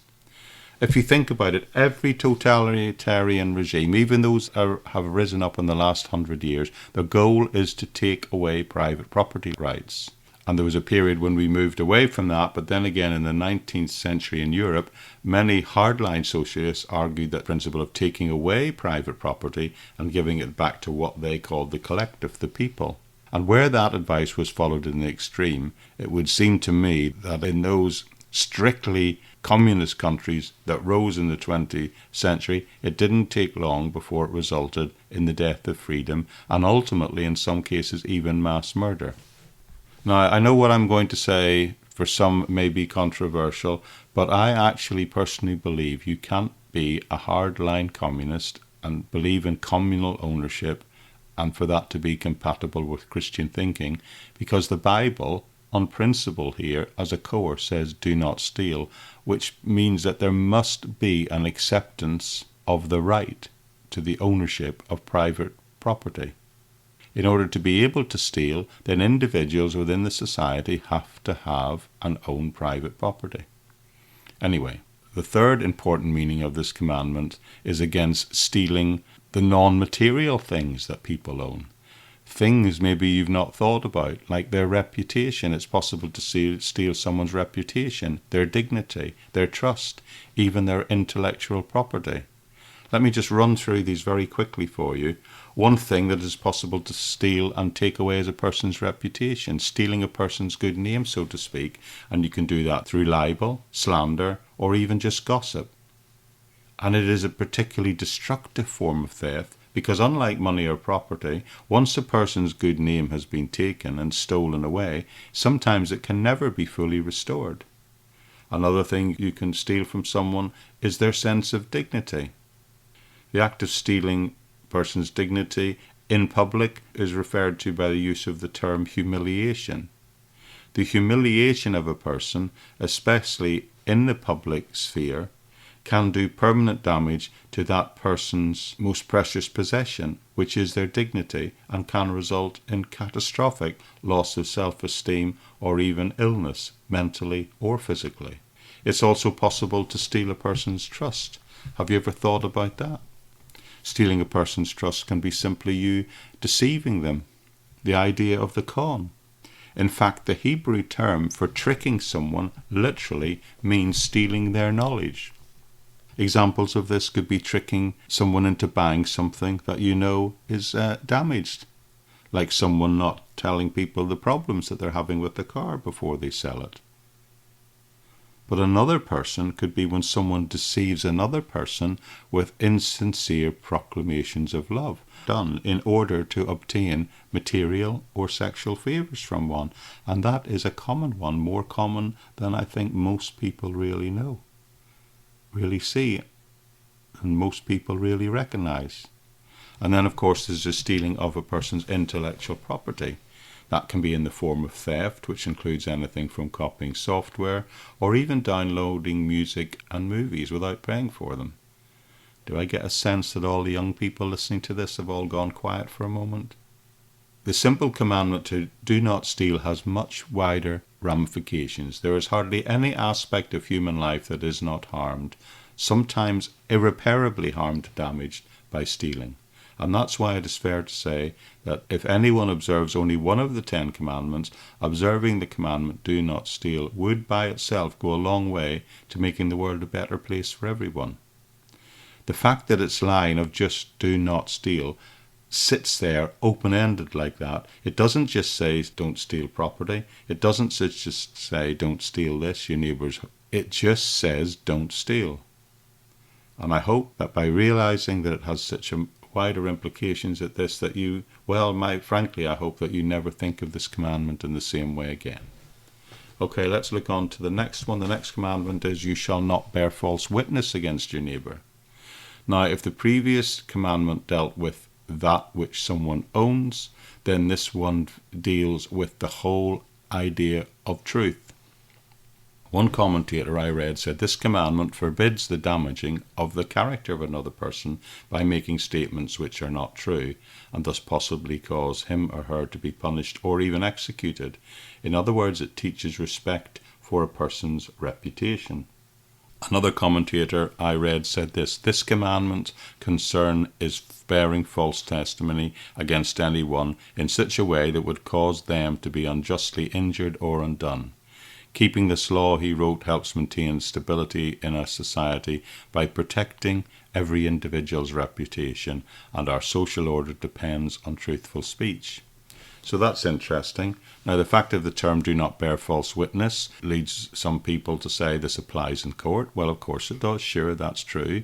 But it also applies in all other forms of speech. So this could include slander, saying things unfairly and unjustly with the potential of hurting people, and it also would include gossip.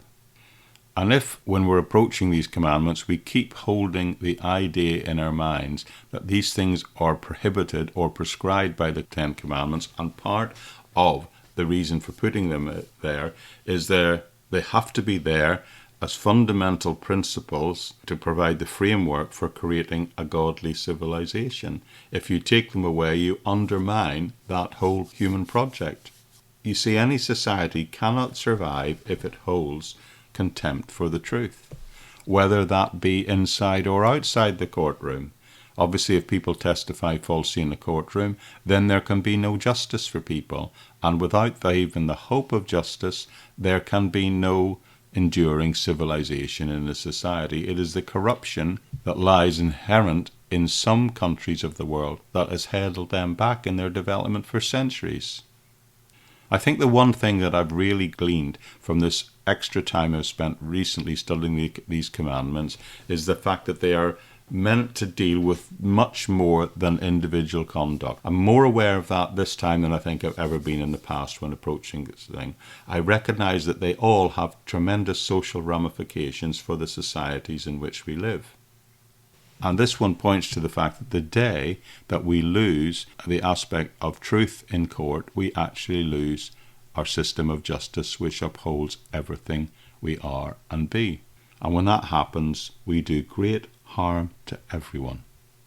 Both the great 20th century Jewish commentator, a guy called Rashi, and one of our most influential Bible scholars today of the 20th century, Dr. Nick Childs at Yale University, both say exactly the same thing about this commandment, is that it is about truth-telling generally, not just the point of testimony in court.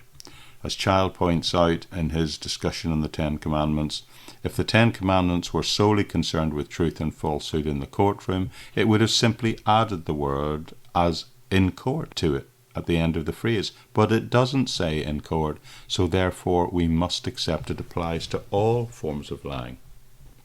There are many important values in society, I'm sure you and I agree with that, but truth is probably the most important. Goodness and compassion, they of course are important values, and they are particularly important in the individual and the personal realm, but in the wider social aspect of things, the societal level, truth is probably the most important thing that underpins everything that people are able to experience and enjoy within our societies. Virtually all the great social ills in the world, things like African slavery, like the rise of Nazism, or even the recent totalitarian states that have popped up around the world, they're all ultimately based on lies. You know, psychopaths, in order to be put in a position to murder millions of people, need vast numbers of otherwise normal, decent people to embrace and believe in a lie. And that's exactly what happened in the 20th century in places like Germany, Russia and China, and is happening today, again, in places like North Korea. The leader lies, and everybody, at some level, embraces those lies, and millions of people lie, and millions of people are ultimately killed. Lying is always a bad thing.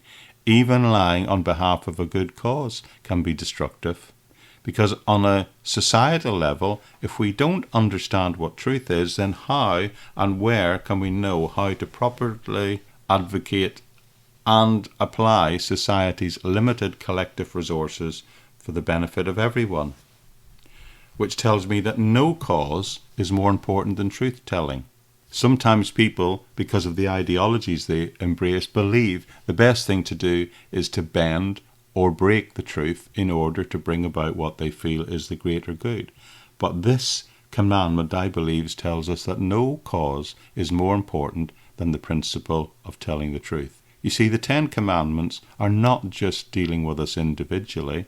They do more than that. They're a list of guidelines we're given for the creating of a good society. And such societies cannot be created and cannot be maintained or upheld if they're not based and underlined in truth. So the two commandments we've looked at today so far are a lot bigger than they first appear when they just tell us don't steal and don't lie. They have ramifications for property, and they have ramifications for the principle of truth, because that's the underlying foundation of both these commandments. Okay, we've got one more, the last of the 10, and it says this: You shall not covet your neighbour's house, you shall not covet your neighbour's wife, nor his male servant, nor his female servant, nor his ox, nor his donkey, nor anything else that is your neighbour's. So these other commandments previously basically concerned actions, but this one deals with thoughts. You see, sin usually originates with a wrong desire. This commandment includes things like envy and greed. As someone has said, God wanted his people to turn away from evil thoughts as well, as they knew that these evil thoughts would eventually lead to evil actions. Now, the items listed in this commandment are there because they're meant to represent the most valuable possessions that any neighbour could have. They would represent all that was valuable owned by the neighbour. I promised you quotes from Calvin. Just one more. Calvin said this: the purpose of this commandment is God's will that our whole soul be possessed with a disposition to love, and we must banish from our hearts all desire contrary to love, including envy. So you see, commandments 6, 7, 8, and 9 are the ones that prohibits acts of evil, things like murder, adultery, stealing, perjury. But then there is this one commandment that prohibits the things that lead up to those acts like murder, adultery, stealing, and perjury. And this is the climax of the commandments, the last one. So why then does the 10 Commandments finish by giving a law that seems to prohibit us even having a line of thought? Because it is those lines of thought that lead people to act in evil ways. Or to put it another way, coveting is what leads you to violate the preceding commandments.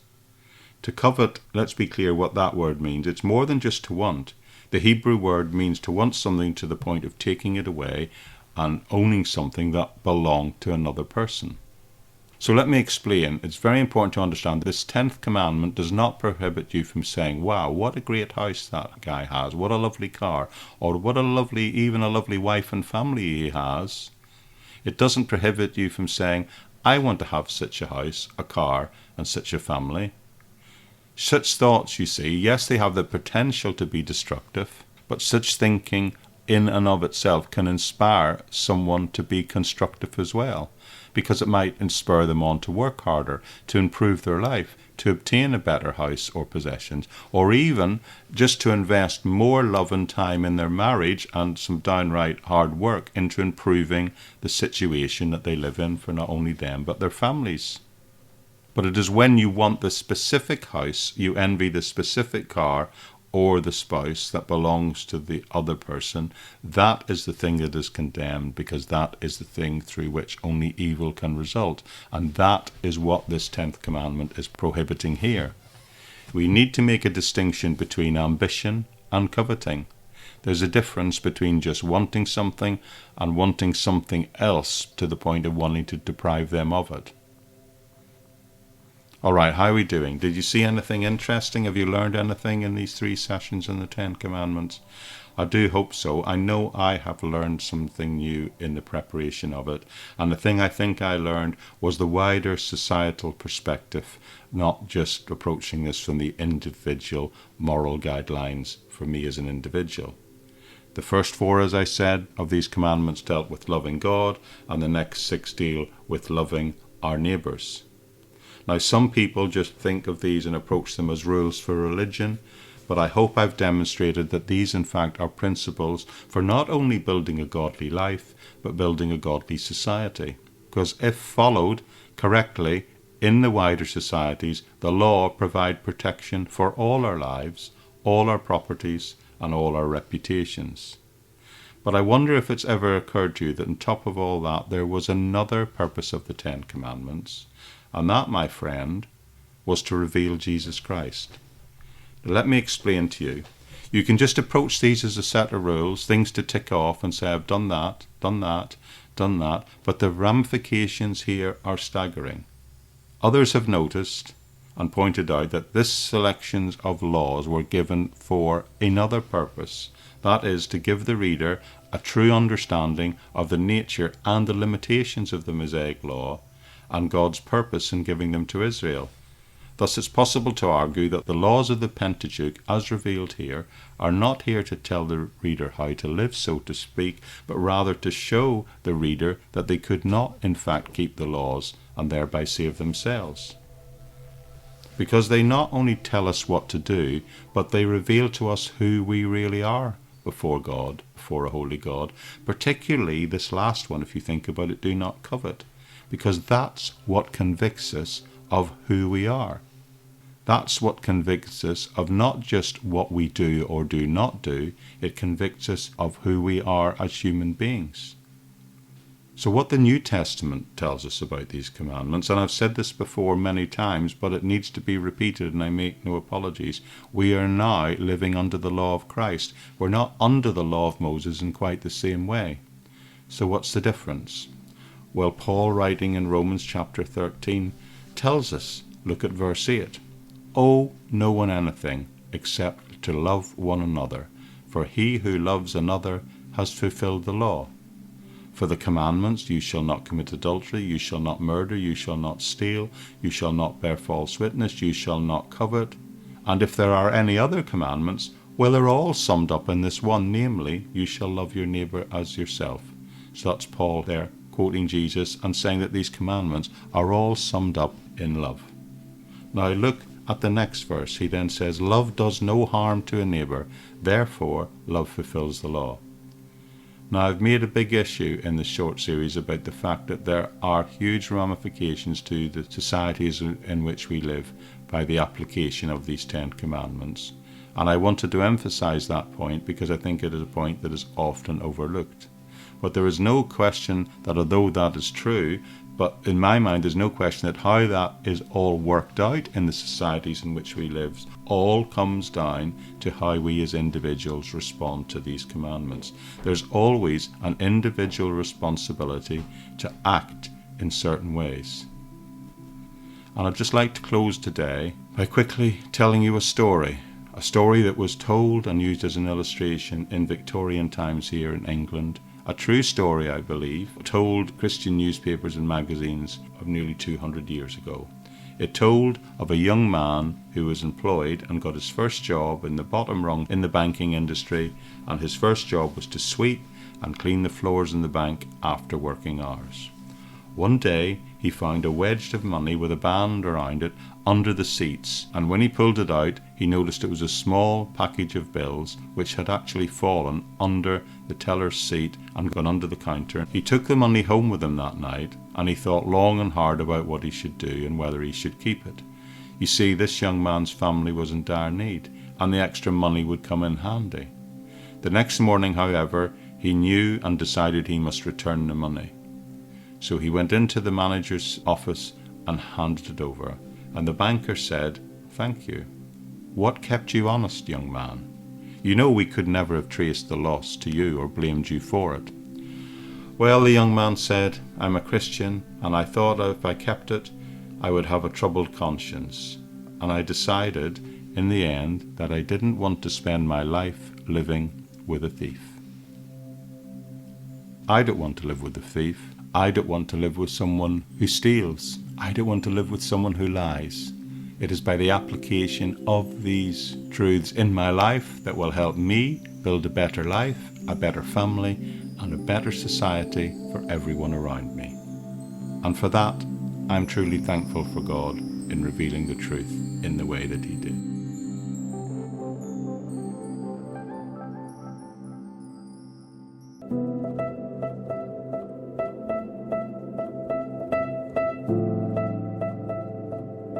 Okay, my good people, today we continue a new chapter. We're going to look hopefully at all of Exodus chapter 21, and I've called it Lessons from the Law of Moses. We all know in life it sometimes really helps to know and understand the law particularly of the society in which we live. That can be particularly important if you have a simple thing, even just like a car crash. It's important to know what to say and perhaps what not to say.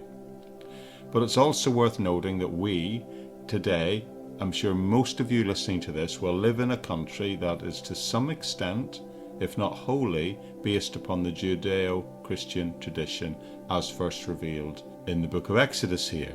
You see, the whole concept of legal and moral legislation was first revealed to the Jewish people here and was later adopted by Christians, and it teaches us things about the law, not only in terms of principle, but how to apply it.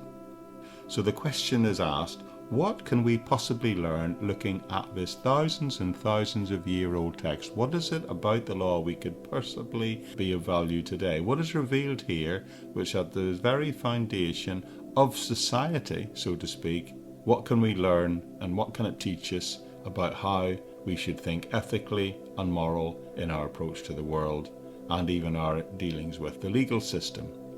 Well, the answers are found, I believe, some really interesting answers are found here in Exodus chapter 1.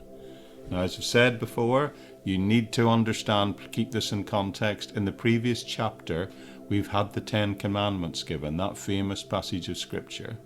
But now in verse 21, we saw yesterday that the first verse opens up by telling us the next stage of what's going to be revealed, where it says, "Now these are the judgments which you shall set before them." Now this is significant. In chapter 20, we saw the 10 Commandments, and chapter 21 tells us that what you're about to read are some judgments, some practical decisions made interpreting those laws, those 10 Commandments, how they were applied in this early society. But before doing that, we need to understand what is the difference between a commandment, which we saw laid down a couple of days ago, and a judgment, which is being discussed here. And the answer is something like this. The commandment is the broad law, the principle that's laid down. The judgment are the situations that come up where the application of those laws, those principles, need to be applied.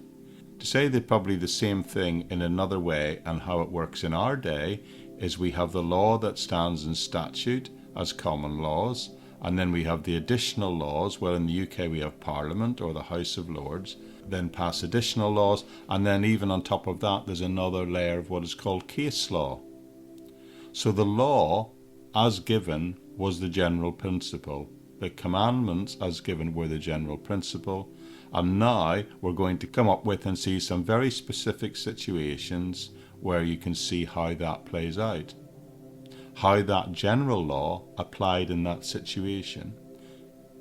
And today that still happens, and in a sense what lawyers do is they go back and they look at and they study prior cases, previous laws, that's called case law, and then they will sometimes come up with a judgment agreed between lawyers, or sometimes, if it's more protracted than that, it'll involve a jury or perhaps a judge to decide how the general law should be applied in that principle, allowing for what is in the UK is sometimes referred to as judicial precedent.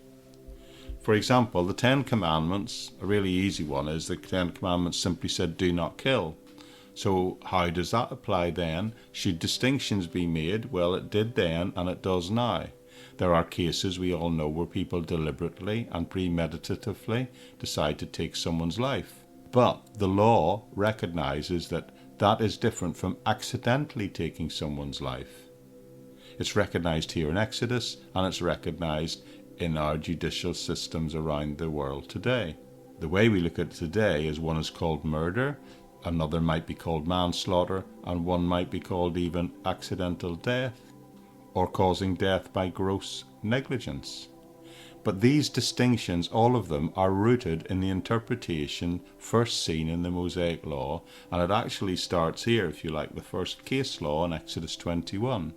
Now, some of them may seem very odd to our ear today, so we need to try and reinterpret them at how they apply to the society in which we live today, but they still provide the basic principles. So verse 1 opened this chapter by saying these are judgments, and by actually saying it, it's just telling us that these are examples, some of this case law, so to speak, to help you think about how this might work out in the society in which you've been placed. Now that's what they were given for here, for this Exodus, this children of Israel generation, and we're still to some extent, well, to a great extent, thinking that way today. Now the plan is to, well, maybe not the whole chapter, but most of it. And I think what I'll do is I'll look at first 5 different cases that apply in 5 different situations. And the first case deals with what is referred to as male servants. And that is in these opening verses 2 to 6, where it says, "If you buy a Hebrew servant, he is to serve for 6 years, but in the 7th year he shall go free without paying anything. If he comes alone, he is to go free alone. But if he has a wife, when he comes, she is to go with him. If his master has given him a wife, and she bears him sons or daughters, the woman and the children shall belong to the master, and only the man shall go free. But if that servant declares, 'I love my master and my wife and my children, and I don't want to go free,' then the master must take him before the judges, and take him to the doorpost, and pierce his ear with an awl. This will be a sign that he will be a servant for life in the household." Now, I know that can all sound a little bit strange, but this is the case, the example, where it takes a Hebrew servant, and you need to understand that what is being described here is not slavery in the modern sense of the word. Then probably a more accurate way to describe it is someone who is in indentured service. An indentured servant is someone who has been entered into or placed under a contract, an indenture, to that person's master. But what is significant about this passage is you can immediately pick up that there is no time limit to this. There is always a time limit. He is only to be indentured for a maximum of 6 years. After that, he is to go free. And this will tie in with something called the Year of Jubilee, which we'll get to later on in a few months. But the question is, why would someone do what we're seeing here? Why would someone be placed into, or even willingly place themselves into, this form of indentured servitude? And the answer is usually to pay off a debt. They would say, I owe a person this debt, so what they do is, I'll sign a contract with you to enter into agreement that I will be your servant, but that contract would always have a limit, and after 6 years, the person would be free. So this indicates that people could become indentured servants themselves, or because it was a sentence handed down to them for debt, and by doing that they would sign a contract, but that means they would be obligated to that master, but within certain limits. So here we have a situation of a male indentured servant, and the owner has provided a wife for him, but when it comes for the time for him to leave, it says the wife should have to stay because the wife was a servant and the servant belonged to the master. And the master shouldn't necessarily have to lose both the wife and all the children that have come along since. However, it allows for a situation where if the servant wants to keep that wife and his family, in other words, stay married, then they could go and make a social contract before the judges, the servant and the master. And in doing that, the servant would have his ear pierced, and then he would stay as a servant and stay married to his wife. So the ear piercing was a symbol that this agreement had been reached. But then the master would become responsible for providing for him, the servant, and his whole family, and he would be responsible from the servant's point of view of continuing to serve that master. Now, we don't really have anything like that today. But I did read someone who said this is not that different in employment terms to a professional athlete who signs a contract for a team. They're under a contract in that sense, and they're owned by that team, and they cannot play for another team until the contract runs out. They then become a free agent, or they can make a deal with the existing owner and the existing team. So although that example is quite useful in terms of understanding the employment situation, of course, it doesn't deal with the nuances of the family situation, but I think it's a little bit helpful nonetheless. So the key thing is, what in heaven's name can we learn from this today? Well, I think if you get back and take a helicopter view and think about the principles being taught here, well, if nothing else, it teaches us that all people have basic rights, even when they're being punished or when they've had to sell themselves off to pay a debt. They still have rights. There are limits to what can be extracted from them. And if they don't want to stay in that indentured relationship for longer than the agreed term, then that must remain their choice. They can choose to stay or they can choose to go, but neither situation can be forced upon them. So when I look at this case, the thing I walk away from the fact is that even indentured servants has rights, and that is built into the law, which means everyone has basic human rights. Now, the second case is going to get even more convoluted and more interesting, and it has to do with a man giving his daughter to be married, and it begins in verse 7 and goes to 11. So let's hear what it says, and just, hang on to your hats a little bit. Try not to get too triggered by what we're hearing here, because it is more convoluted and more nuanced than it would first appear to the modern ear. It says this: if a man sells his daughter as a servant, she is not to go free as male servants do. But if she does not please the master who has selected her for himself, he must let her be redeemed. He has no right to sell her to foreigners because he has broken faith with her. If he selects her for his son, he must grant her the rights of a daughter. But if he marries another woman, he must not deprive the first one of her food, clothing, and marital rights. If he does not provide her with these things, she is to go free without any payment of money. Now that sounds a little bit dodgy to us in this day and age, I think, because it really appears, it looks like this daughter's being sold. Except the next verse indicates that this is all to do with marriage. If you notice, the verse 8 says, he betrothed her to himself. So this is a case of what we would today describe as an arranged marriage, which was the norm across all societies at that time that this was written.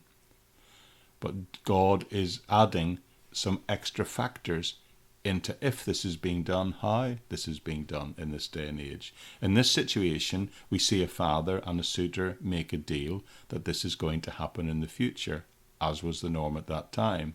So this is what we would today call an arranged marriage. And you need to remember that that still goes on in some parts of the world to this day. But in this situation, this means if the husband, the prospective husband, decides he doesn't like the girl that he's been promised to, so this is at the point at which he would take her fully as his wife, then he doesn't have the right to sell her on to someone else. He can either accept her or she has to be redeemed, set free, so she can go back home. He can't simply pass her on to any other random person or make any financial arrangements to pass her on. Now, I know this is a little bit confusing and challenging from our point of view, because it then talks about him betrothing her to his son instead.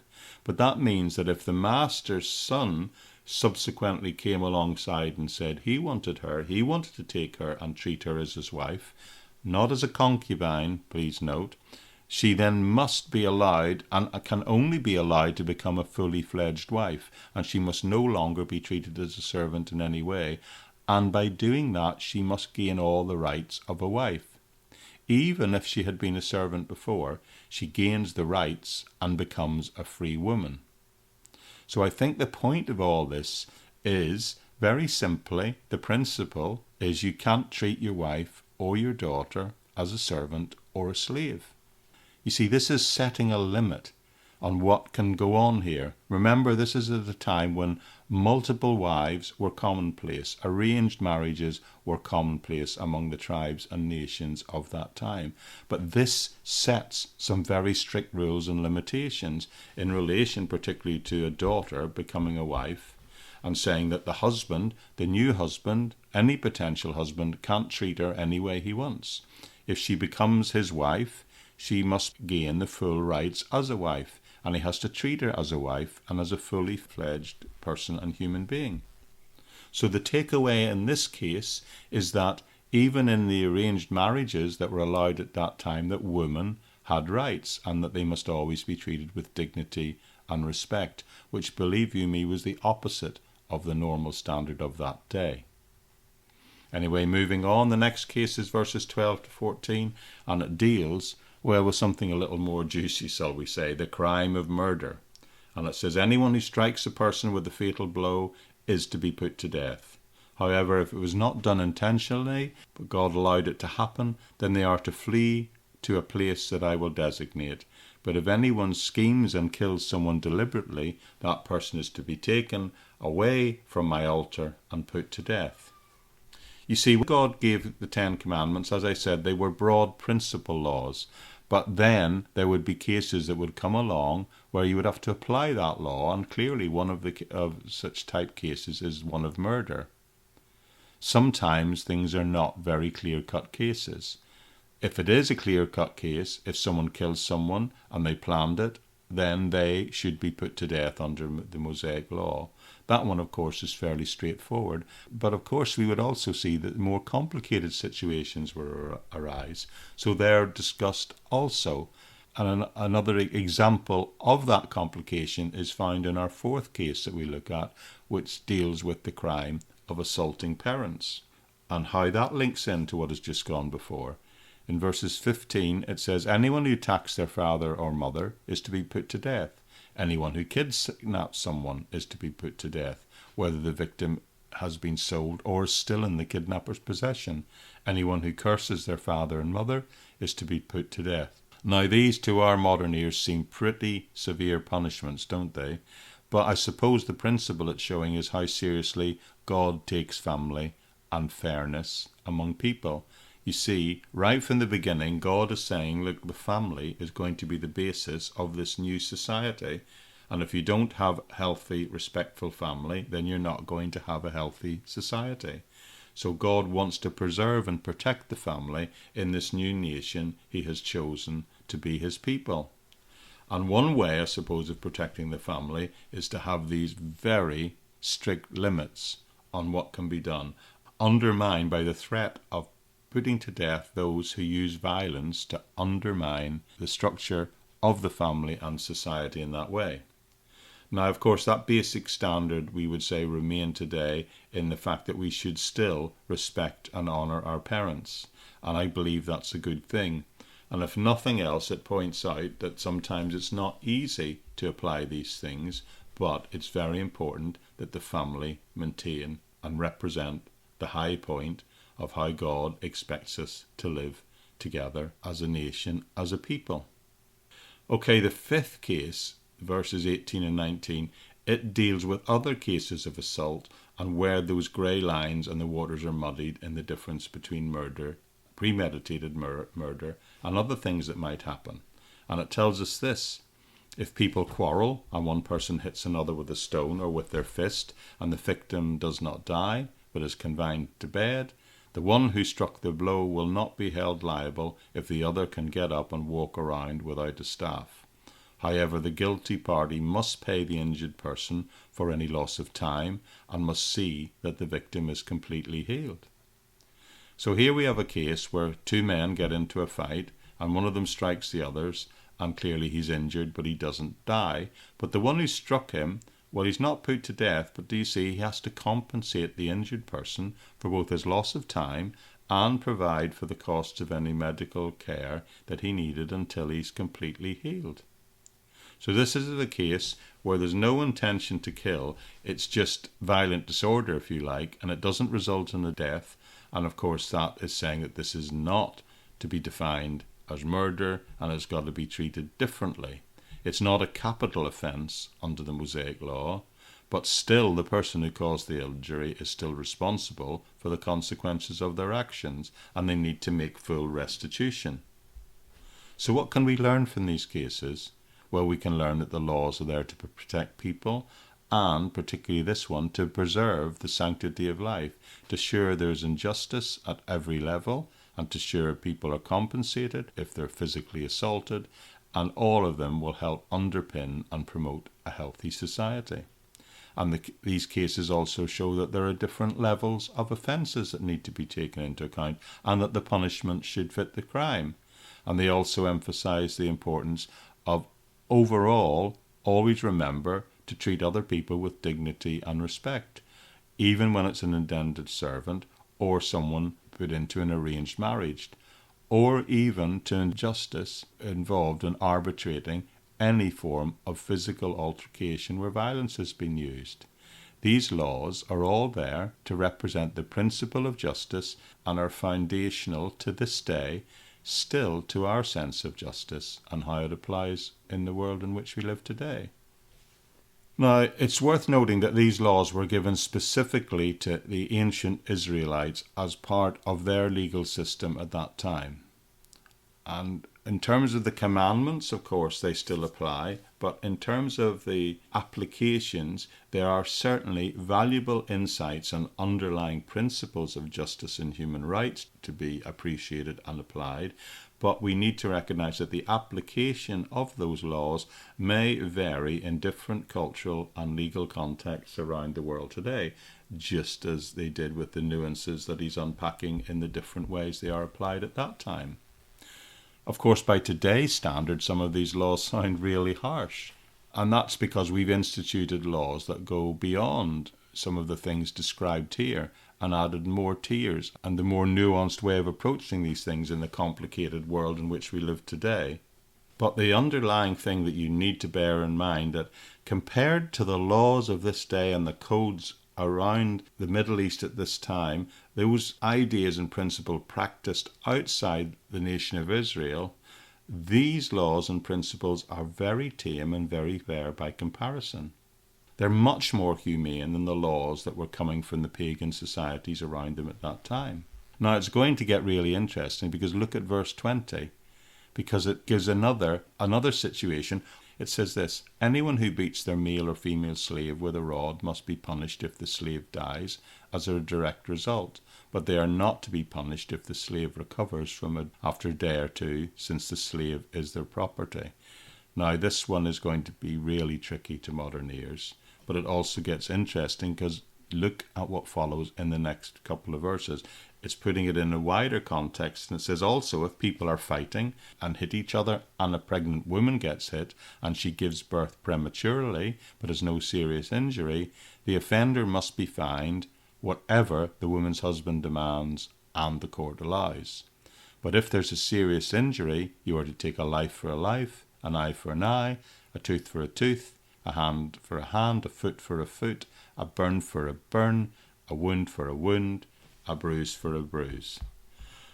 Okay, let's think about this for a minute. Here we have two men who get into a fist fight, and a pregnant woman who's there or around that scene also gets hurt in the fracas. This sounds a bit like my local pub on a Saturday night, or an episode in a soap opera. The woman is, as described, is pretty much an innocent bystander, but because of the fight happening, she gets hurt, and as a result of it in this situation, she gives birth to their baby prematurely. But it says if neither her nor the baby are harmed, and it's a healthy birth, then what happens is the man who caused the situation, well, he still has to pay something, even in that circumstance. And what he has to pay is determined by an agreement between the husband of the woman and the civil authorities, the judges appointed over the people, and that man will be obliged to pay some kind of fine because his actions were deemed to have caused her to give birth prematurely. And that is applied even if no apparent harm followed. But then what if harm follows? What happens if there's some other harm and a result, maybe the woman herself is injured, or the result of a premature birth, the baby is born with a disability, or the woman just simply falls and gets hurt? Then it says the offender, the man or men involved in the fracas, they should receive stripes to the same degree as the woman or the child was harmed. So whatever their harm caused is to be their penalty applied to them. This sounds a bit to me like the principle we have in the UK, where you see lawyers advertising on TV saying where there's blame, there's a claim. This is what lies at the heart of the concept. This is the call for a strict, yes, but a fair justice. So if you cause the person to die, you die. If you cause the person to lose an eye, you lose an eye. If you cause the person to lose a tooth, you lose a tooth. And it goes through this list of equal crimes and punishment. If they're burned, you're burned. If that person, what's described as experiences stripes in any way, in other words, is injured in any way, then you will be given stripes also. It's a case of tit for tat, or maybe a better way of describing it is fair justice. Even to the point, if one of them dies, you too shall die. All right, we'll close off now in these last few verses, a few more examples. An owner who hits a male or female slave in the eye and destroys it, the slave must go free to compensate for the loss of the eye. And an owner who knocks out the tooth of a male or female slave must also let the slave go free to compensate for the tooth. So the servant in this situation goes free. Now that, within the laws of that time, is an incredibly harsh punishment for something that could have happened very easily based on the level of violence sometimes meted out against indentured servants and slaves. So obviously, within God's revealing his plan for the nation of Israel he's establishing, this is a huge step change in discouraging physical abuse. If you're simply just to strike a servant or slave in this case, and if they suffer any type of harm, even something like simply losing a tooth, in response you must grant him or her their freedom. And one more, verse 28. This is an interesting one. If a bull gores a man or woman to death, the bull is to be stoned to death, and the meat must not be eaten. But the owner of the bull will not be held responsible if, however, the bull has had the habit of going out and the owner has been warned, but it has not kept it penned up, and it then goes out and kills a man or a woman. The bull is to be stoned to death, and its owner is also to be put to death. Okay, this is a complicated one, but the principle still applies today. This is a case where a bull or an ox goes out and it goes a neighbour, and that neighbour is killed. Then in that circumstance, if it's a one-off event, you don't have to pay a fine. Now, I know that sounds contrary to everything that we've sort of heard so far. Everything seems to have been about pointing to the fact that you're responsible for these situations, but now all of a sudden, verse 28, it doesn't seem to be the case. But in order to understand verse 28, you need to hold it a lot and read it alongside the next verse, which says, "But if the ox tended to be aggressive in the past, and that it had been known to the owner, and they'd not chosen to confine it, then if they kill a man or woman, the ox shall be stoned." Well, that's the equivalent of an animal being put down, being put to death, and the owner also shall be put to death. So in the first example, it's talking about an animal that you'd no way of knowing had the potential to kill someone, and it says in that case, you're not actually liable. But then this huge step change that if you know that the animal in the past has a violent history, has gored people, attacked people, and you have chosen not to confine it, then you are responsible because you didn't take reasonable steps to prevent that happening. You are responsible for that death, and then that becomes a capital offence. So the difference between these two situations is the little key phrase that lies between verse 28 and 29, where it says, "And it had not been known to the owner that it had been violent." But then, even if the capital offence is exacted, it tells us in the following verses, however, if payment is demanded, the owner may redeem his life by the payment of whatever is demanded. The law also applies if the bull gores a son or a daughter, or if the bull gores a male or female slave. The owner must pay 30 shekels of silver to the master of the slave, and the bull is to be stoned to death. So the violent animal, in all circumstances, if it's got a history, is to be put down.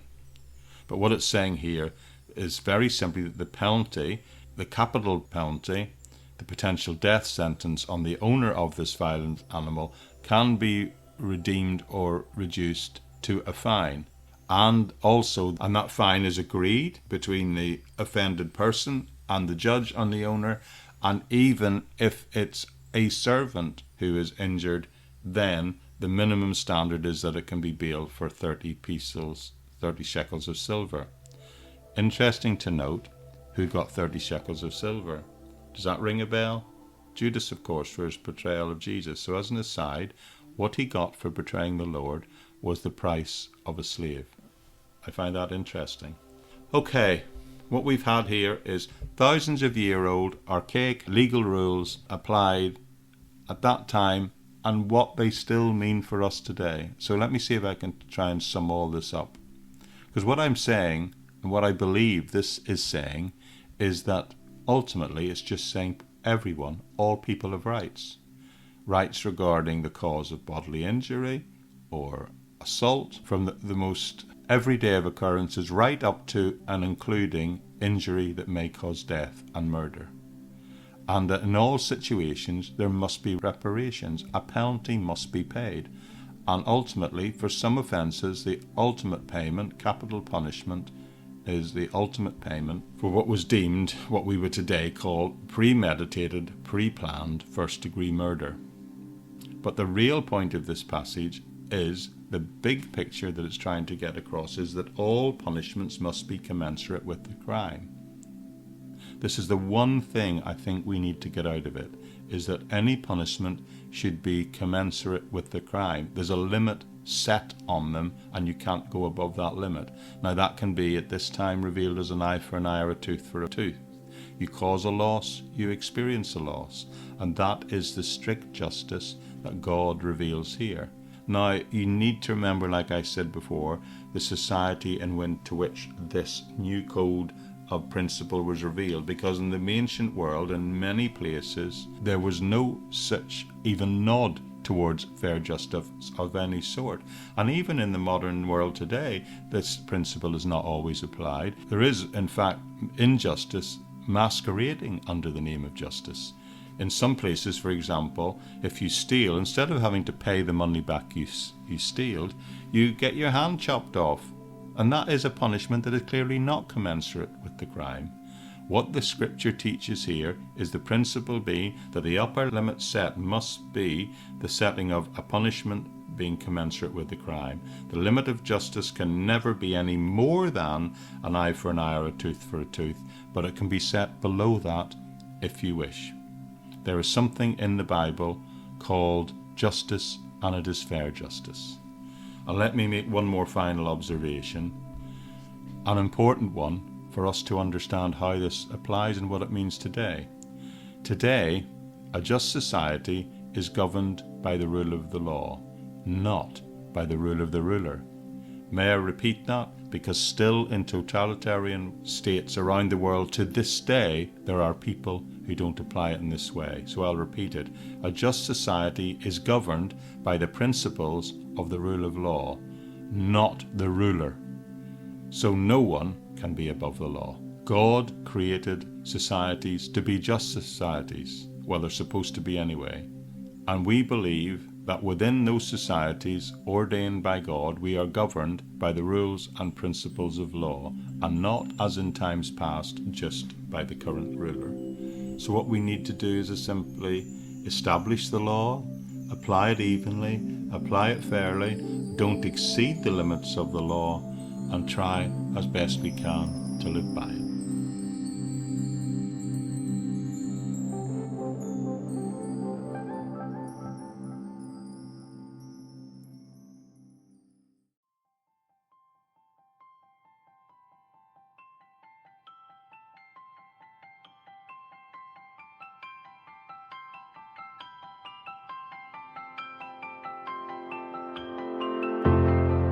Okay, my friends, that's it for today. I do hope you find that interesting and helpful. Challenging for us, I'm sure, on many levels, whether you're coming from one political perspective or from the other. It really challenges us on both levels. I hope prayerfully it enables you to maybe navigate your way through some of the difficult issues that we see played out around us all the time in the world in which we live.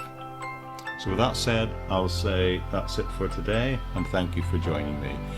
My name's Jeremy McCandless, and the Bible Project Daily podcast is hosted on buzzsprout.com.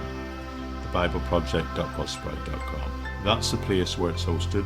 Of course, most of it you will be receiving it from podcast platforms like Spotify, Amazon, Apple Podcasts. There's over 30 of them now, I'm aware of people using.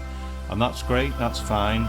And that's the places where you subscribe and make sure you don't miss another episode. But if you're wanting to access active links to things like my episode notes, also the full transcript of each of these messages that I give, as well as other places where I place other types of teaching, then you can do that and see those, clicking those links through at the Bible Project at buzzsprout.com. You'll even find a link through to a place called Patreon, where you can decide you want to be one of my patrons and help support this ministry from anything from a couple of pounds a month. It is that group of people who enable these podcasts to be made freely available to everyone at all those places on the internet they're on. So thank you to them, and thank you particularly to you for choosing to join with me today. And I do trust I'll see you back here again tomorrow. Well, it'll be tomorrow for me. It's whatever day works for you as we work together through the Bible Project Daily Podcast. Bye-bye for now.